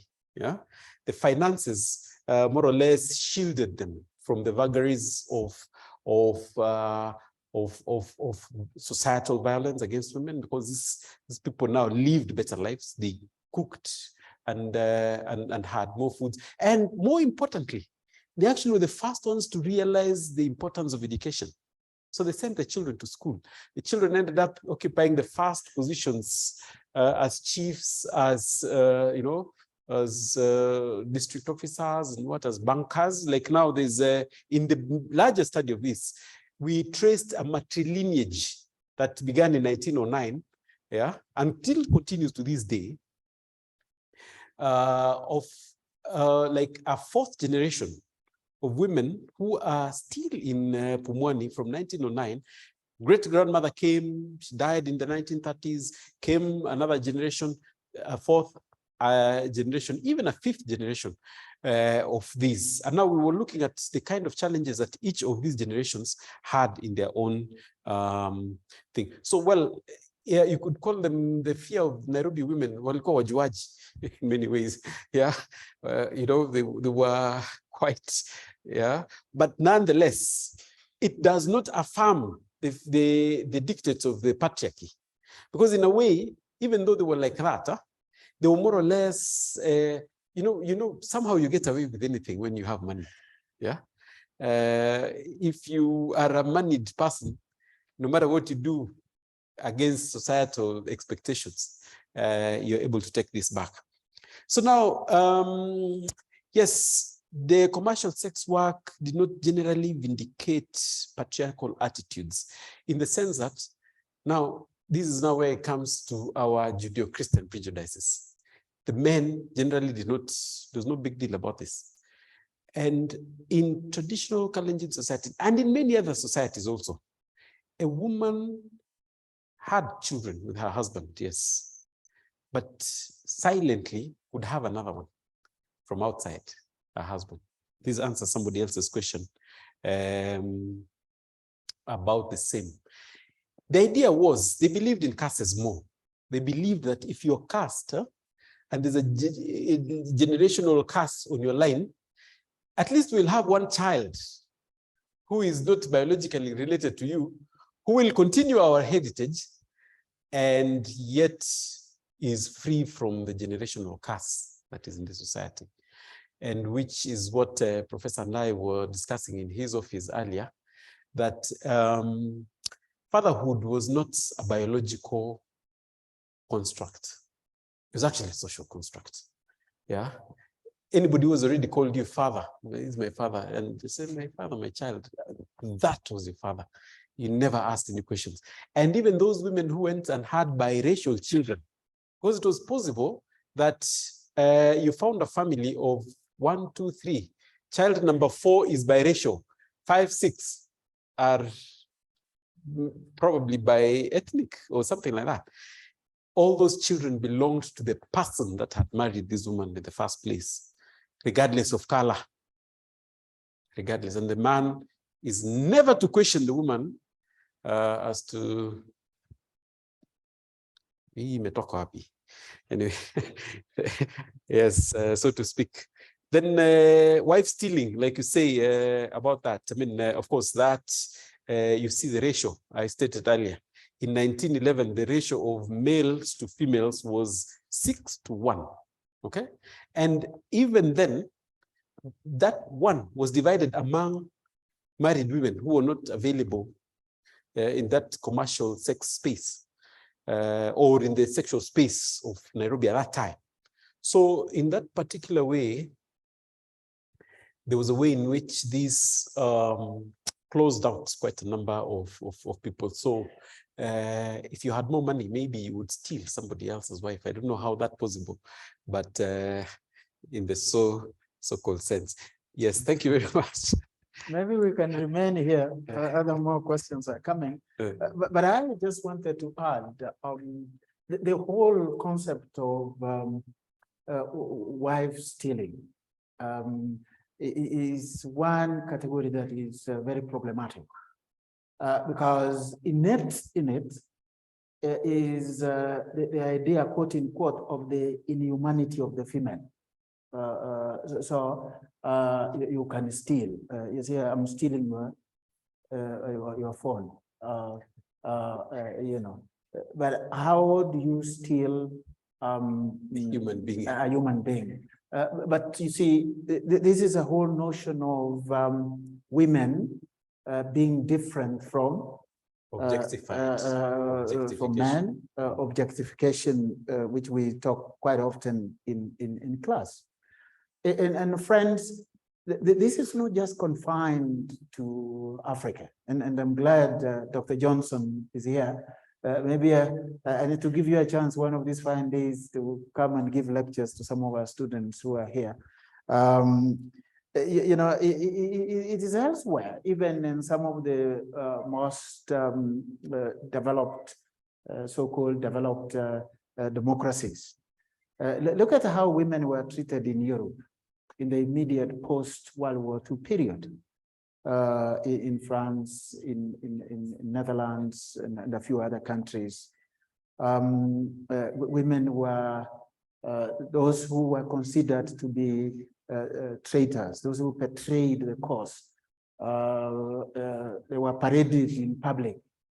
And the ultimate beauty of a woman is their hair. So they were shaved and paraded in public with those who were unlucky and were raped during the war by the invading soldiers. They were paraded with the trophies that they got, the children. And then in some cases, they were had their heads shaved, and then a ring of you know, lipstick was put around their neck as a way of shaming them. In France, they were calling that these women had I don't know French, but it translates to English as horizontal collaborators with the enemy. Horizontal, you know what I mean? Collaborators with the enemy. You know, are you telling me that there were no men collaborators? If there were men, then they were judged and taken to prison, and you know, and but look at. So there is a very fundamental way, as I said earlier, in which the socio-gendered constructs that we have of the female informs our reaction towards them. And this is common across the world. Whether you are talking about women in developed environments, they have their own gendered challenges. So it's a man's world, if you look at it from purely a feminist perspective, as we are doing this evening. I thought I needed to add that into what Godfrey was saying. Thank you. Thank you very much. Very interesting. I think we are learning a lot. I wish all our history students were around. Let me go to online and see if there's any questions.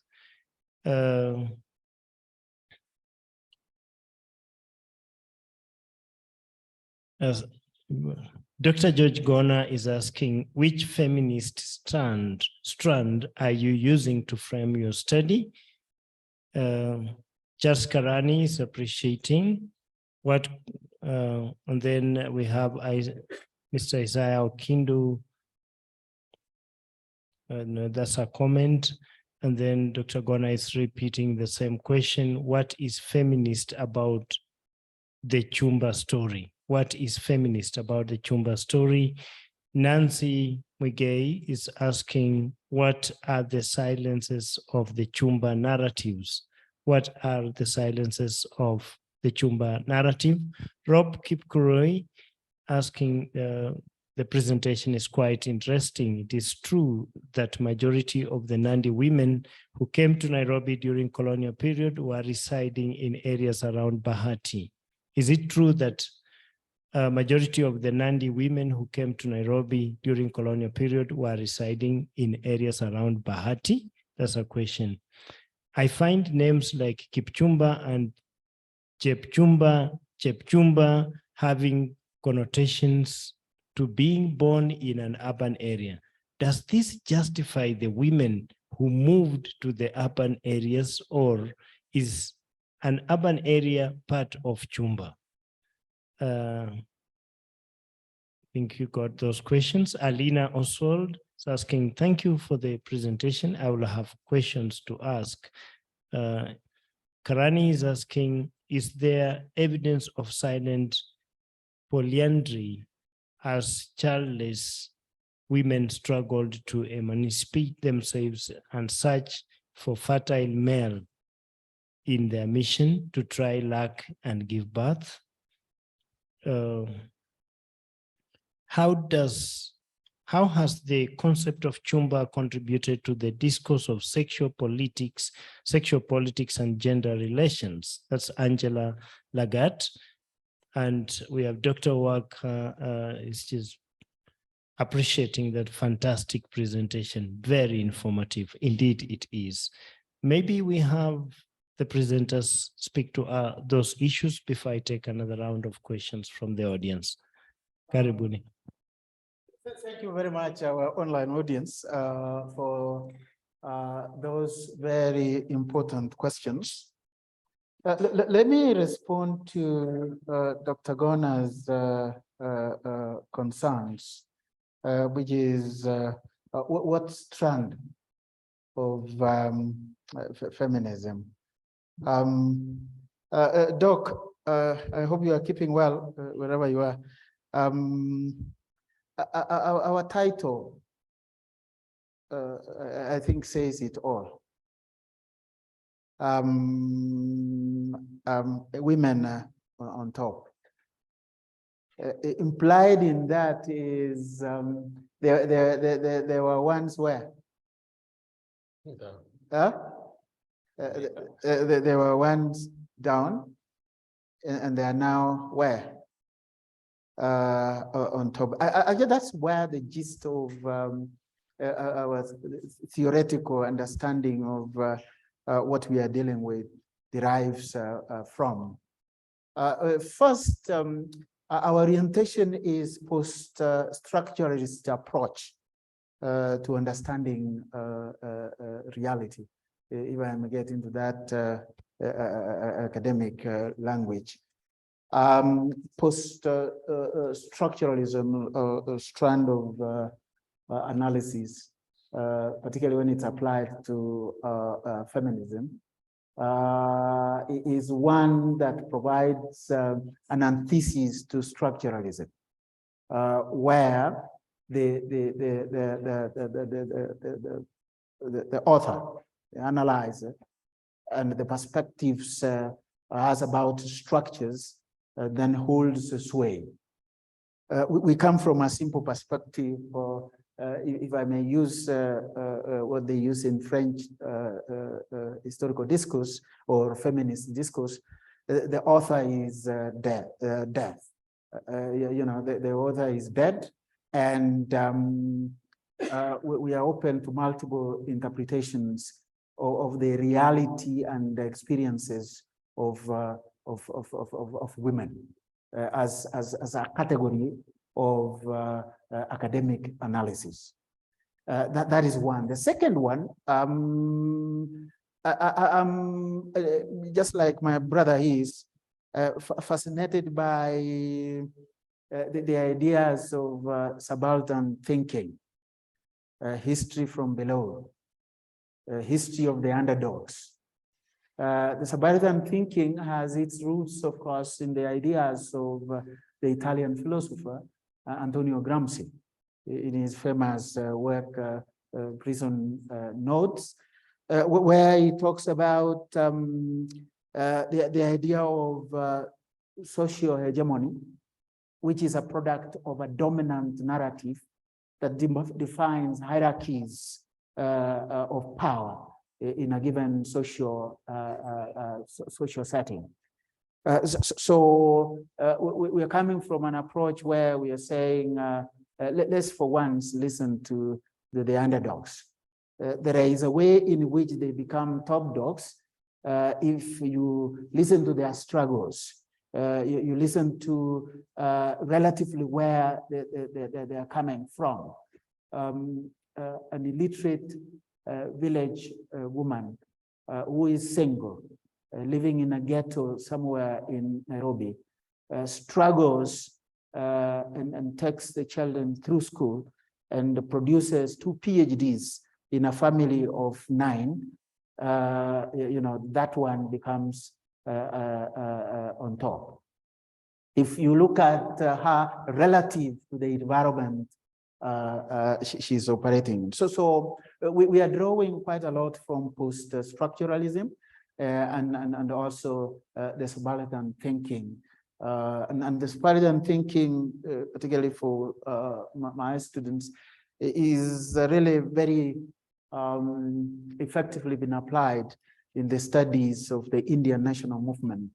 I always refer my students to Bhawan Joshi's book, Sanshi, and Bhawan Joshi's book, Husband and Wife, Indian National Movement Contending Hegemonies, where he sees the Indian national movement not as a single movement dominated by big men, Gandhi, Nehru, and the rest, but there were so many underdog groupings that informed what we see Mahatma Gandhi to be, or Jawaharlal Nehru to be, or Dr. Ambedkar to be. So those are the 2 key strands that inform our understanding of feminism as we apply it in understanding the concept of Jumba and going to Jumba. Yes, Maria. Yes, thank you very much. I'll tackle the question of the gentleman who asked the evidence of silent polyandry, in a sense. And polyandry in this particular sense is when a woman has more than one, a relationship of more than one husband. There isn't any case of that in the sense that a lot of these liaisons in Chumba were casual and never really permanent. And the primary reason for going to Chumba was never about children. It was not about going to have more children. They would have had the children in the highlands. And in any case, a lot of these children, Louisa White actually talks about the rise of the urban urchinry, the urchins, the street urchins that we saw were quite prevalent in Nairobi at some point, was as a result of these disconnects between the pursuits of these women at this particular time and what they were looking for in the whole concept of family. So these people redefined family as we know it. Family now ceased to be this structural, lateral concept that we know today. They themselves they took back the space that had been restricted a lot by these by the patriarchy. And I will still emphasize that we need to disabuse our minds from our prejudices based on the teachings that we learned when we went to Sunday school. Just look at these people from the context at which they lived in at that particular time. Remember, like I said, by 1927, there were only 6 baptized Nandi Christians, only 6, in the whole of Nandi. I can imagine out of 50, 60,000 population, you have only 6 now. You cannot tell me that the 50, 60,000 people were in any way suffering the dictates of the moralization of sex. Okay. In the Bahati area, yes, this was larger Nairobi. Of course, these women lived in all these, but the urban settlements were varied. But Pumwani was like this particular area. It incorporated Majengo here. There was Bahati there. There was the whole of that, what we know today as Eastlands. And of course, you will find Chepchumba, 4th, 5th generation urbanite who has lived in this particular space. They've lost the language in some cases. Some still speak the language, even though they were born in Nairobi, but they still have their language, their names. I was very, very surprised when I saw a matriarchy that I traced from 1918. It's still in Pumwani. We named it in the book, my co-author and I, as the Tapletko matriarchy. Okay, Tapletko has given birth to a 5th generation using the same name. Tapletko is a very traditional Nandi name. In many ways, it is disappearing. But these urbanites, they don't even speak the language, but they still have those names that their great grandmothers left them with. So what is silent about this whole concept of Chumba? Yes, this study was to give these women voices, right? I sat with them, I interviewed them. In Majengo, I met a woman who started living in Majengo, not Majengo, I mean Nakuru, Bondeni, who started living in Bondeni in 1936 as a 12-year-old child. She was now way advanced. She was about in her mid-90s. And these are the urban realities of detachment, which we're talking about here, the detachment. So the silence is the fact that these people detached. A lot of them took Islam as a cover-up, okay? Sometimes that veil also, because some husbands came looking for their wives, apparently. But when they came, what they knew as, say, Chep Korir, suddenly has called Fatuma Asha, okay, because she became a Muslim. And so Chepkorir disappears in that particular sense. So now how do you get, so some of these new religions was also, it helped with the concealment, and they helped them with this particular thing. So now that concealment, we are uncovering that lead and giving voice to these women again. They are now speaking to us from where they were. And of course, this is as a result of our attitudes towards, our prejudices towards this particular practice. Then of course, and which happens, and these are taboo subjects that we don't like talking about. So their voice was even muted further by the taboo nature of this particular thing. But now we're talking about it openly and silently. I mean, and loudly. The sexual politics of all these now, I've talked about how, of course, our politics is largely influenced by our general attitudes towards these particular subjects. Now, what do we look at women? Of course, there's the objectivization of women as a result of these social constructs that have been created over the time. And so the politics of gender in and of itself is it's an area that has it's become an echo chamber of some sort, yeah, of voices that are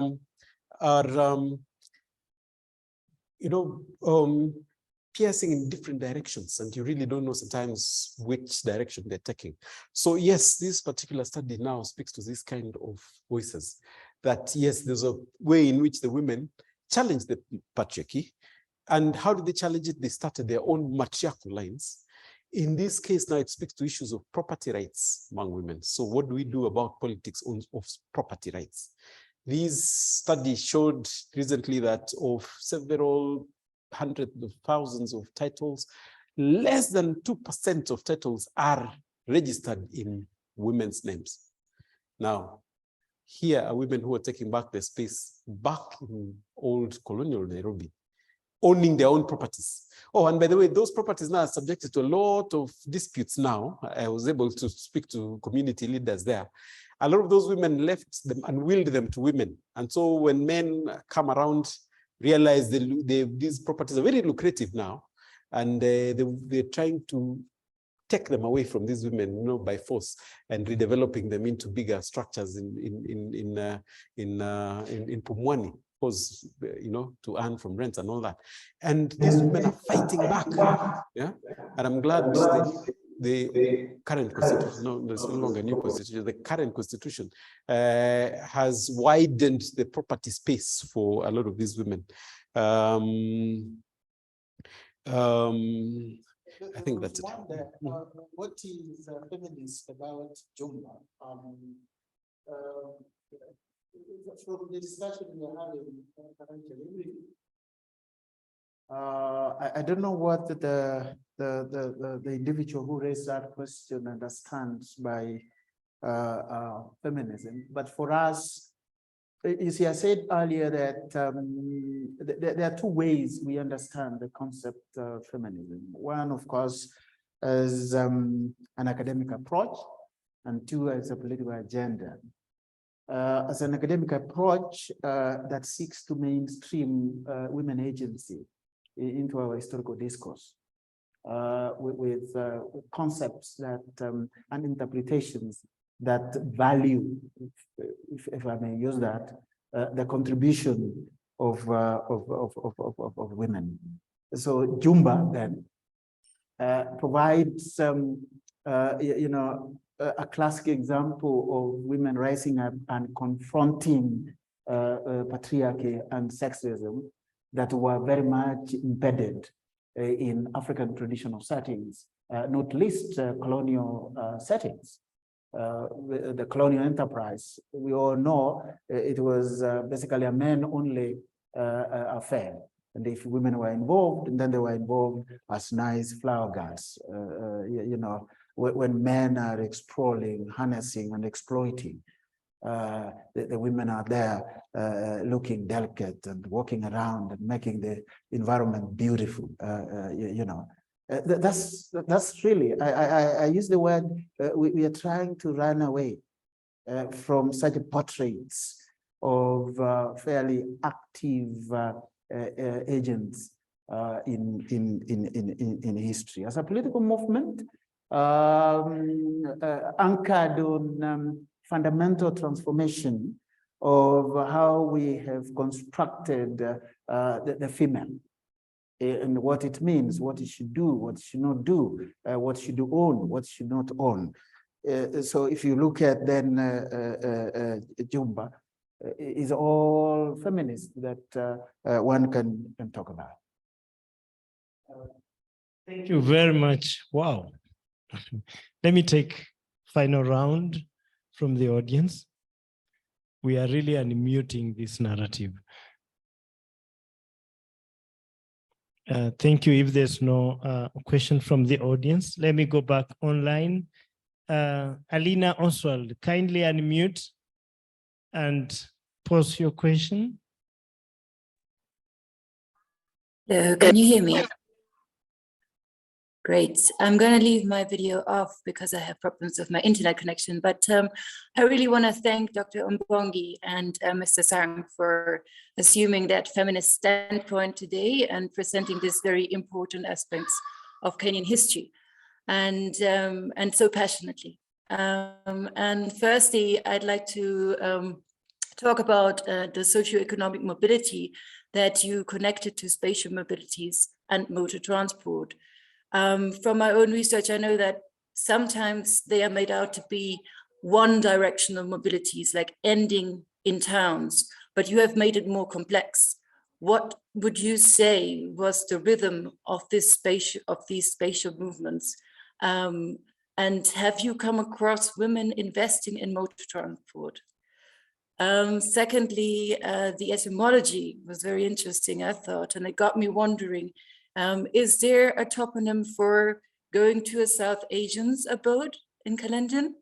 Since, we know of a few Gujarati Ismaili marrying Kipsigis women, or differently, which Muslim communities did women actually join? And then thirdly, I was a bit confused about, you seemingly seem to suggest that women didn't drink and smoke in pre-colonial times, but I think from what I know is that, at least in Nyanza, that was very common. And the only thing that happened is that women drank not with men, at least not young women, and that might say a lot about men and safety, I suppose. And then one that is relating to the STDs, like syphilis. I was a bit confused by how you phrased this issue, because from that Widows of the Heart, the monography by Kenneth Ombongi, I seem to remember that STDs were mostly spread by migrant workers, men, and so much so that there was an epidemic among the Maragoli, which led to sterility, and women divorcing men. And then lastly, I was wondering if you're also looking at Kisumu, and from my own research, I hear almost exclusively about Kalenjin women moving to Kisumu, but yet we know also of Teresia Ondik, who was trading, had houses, and married to women, paying full dowry. And so, yeah, I'm wondering, was it really only Kalenjin women? Yeah, thank you. That's it. And I'm really looking forward to the book. The question from the online audience.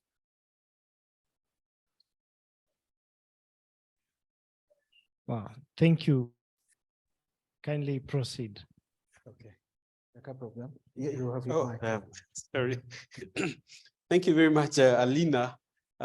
You've asked several questions, and one of which, some of which passed us because of the audio, I think, but I'll probably try and answer one which I got very clearly about the etymology of Chumba, and of course, with regard to the Asians. Now, you know, when the first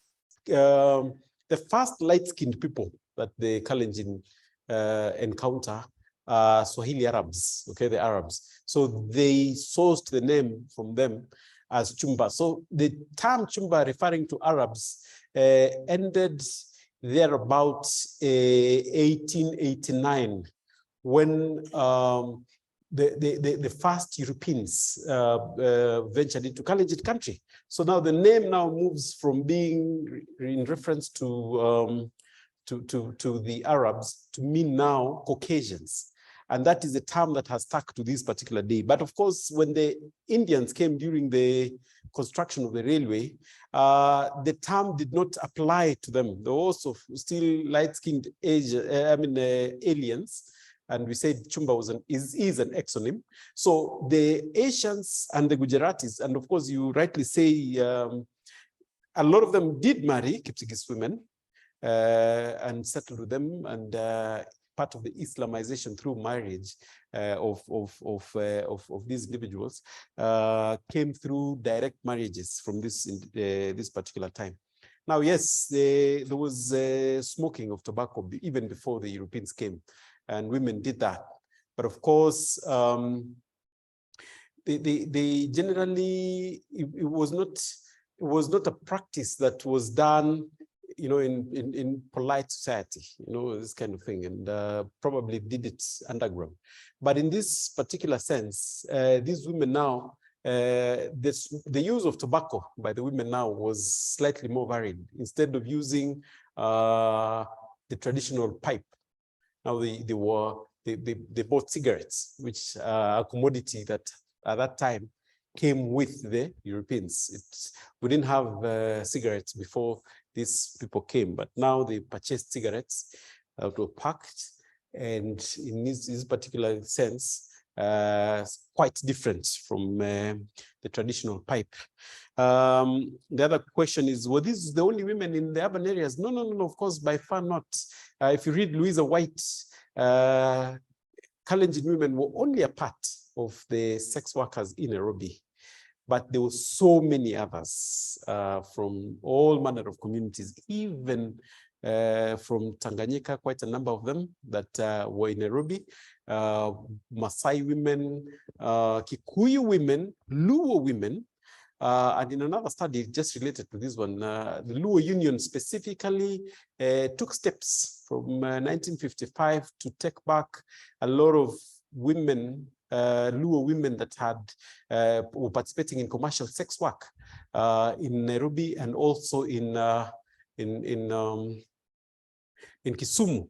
So yes, it was not, and I'm sorry if this whole presentation has made it look like the only women who were doing commercial sex work here were Nandi. No. Chumba, in this particular sense, is about these Kalenjin women who are from a very close society that came out to this particular place, but they were, of course, by far not the only ones. Yes, I believe those were the questions that were asked. What about whether we have found any cases? I know Alina is interested in history of transport, and she was wondering whether women ventured into investing in transport. And the idea that we brought, that one of the things that actually brought them to Chumba was modern transport. I personally have not come across a case in colonial Kenya, but in post-colonial, I have a few cases, particularly from Kisii, of women who invested heavily in transport. And there were those who have been labeled as not very good morals. Patriarchy as a way of labeling. When you don't measure to her, then there must be something immoral she's doing. In that. I know a couple of examples from Kisii who did that. There was one particular one called Jemima Boy, and a lot of investment, not just in transport, but I think also in property. Yeah. Thank you very much. Let's give them an applause again. Thank you. Thank you very much. So wonderful. And I don't know what to say, but thanks very much. Before the closing remark, I want to invite the chair of the department, if you have anything to say. Dr. Johnson, do you have something you want to say to us? We thank you for being with us in the afternoon. There's a mic coming from your back there.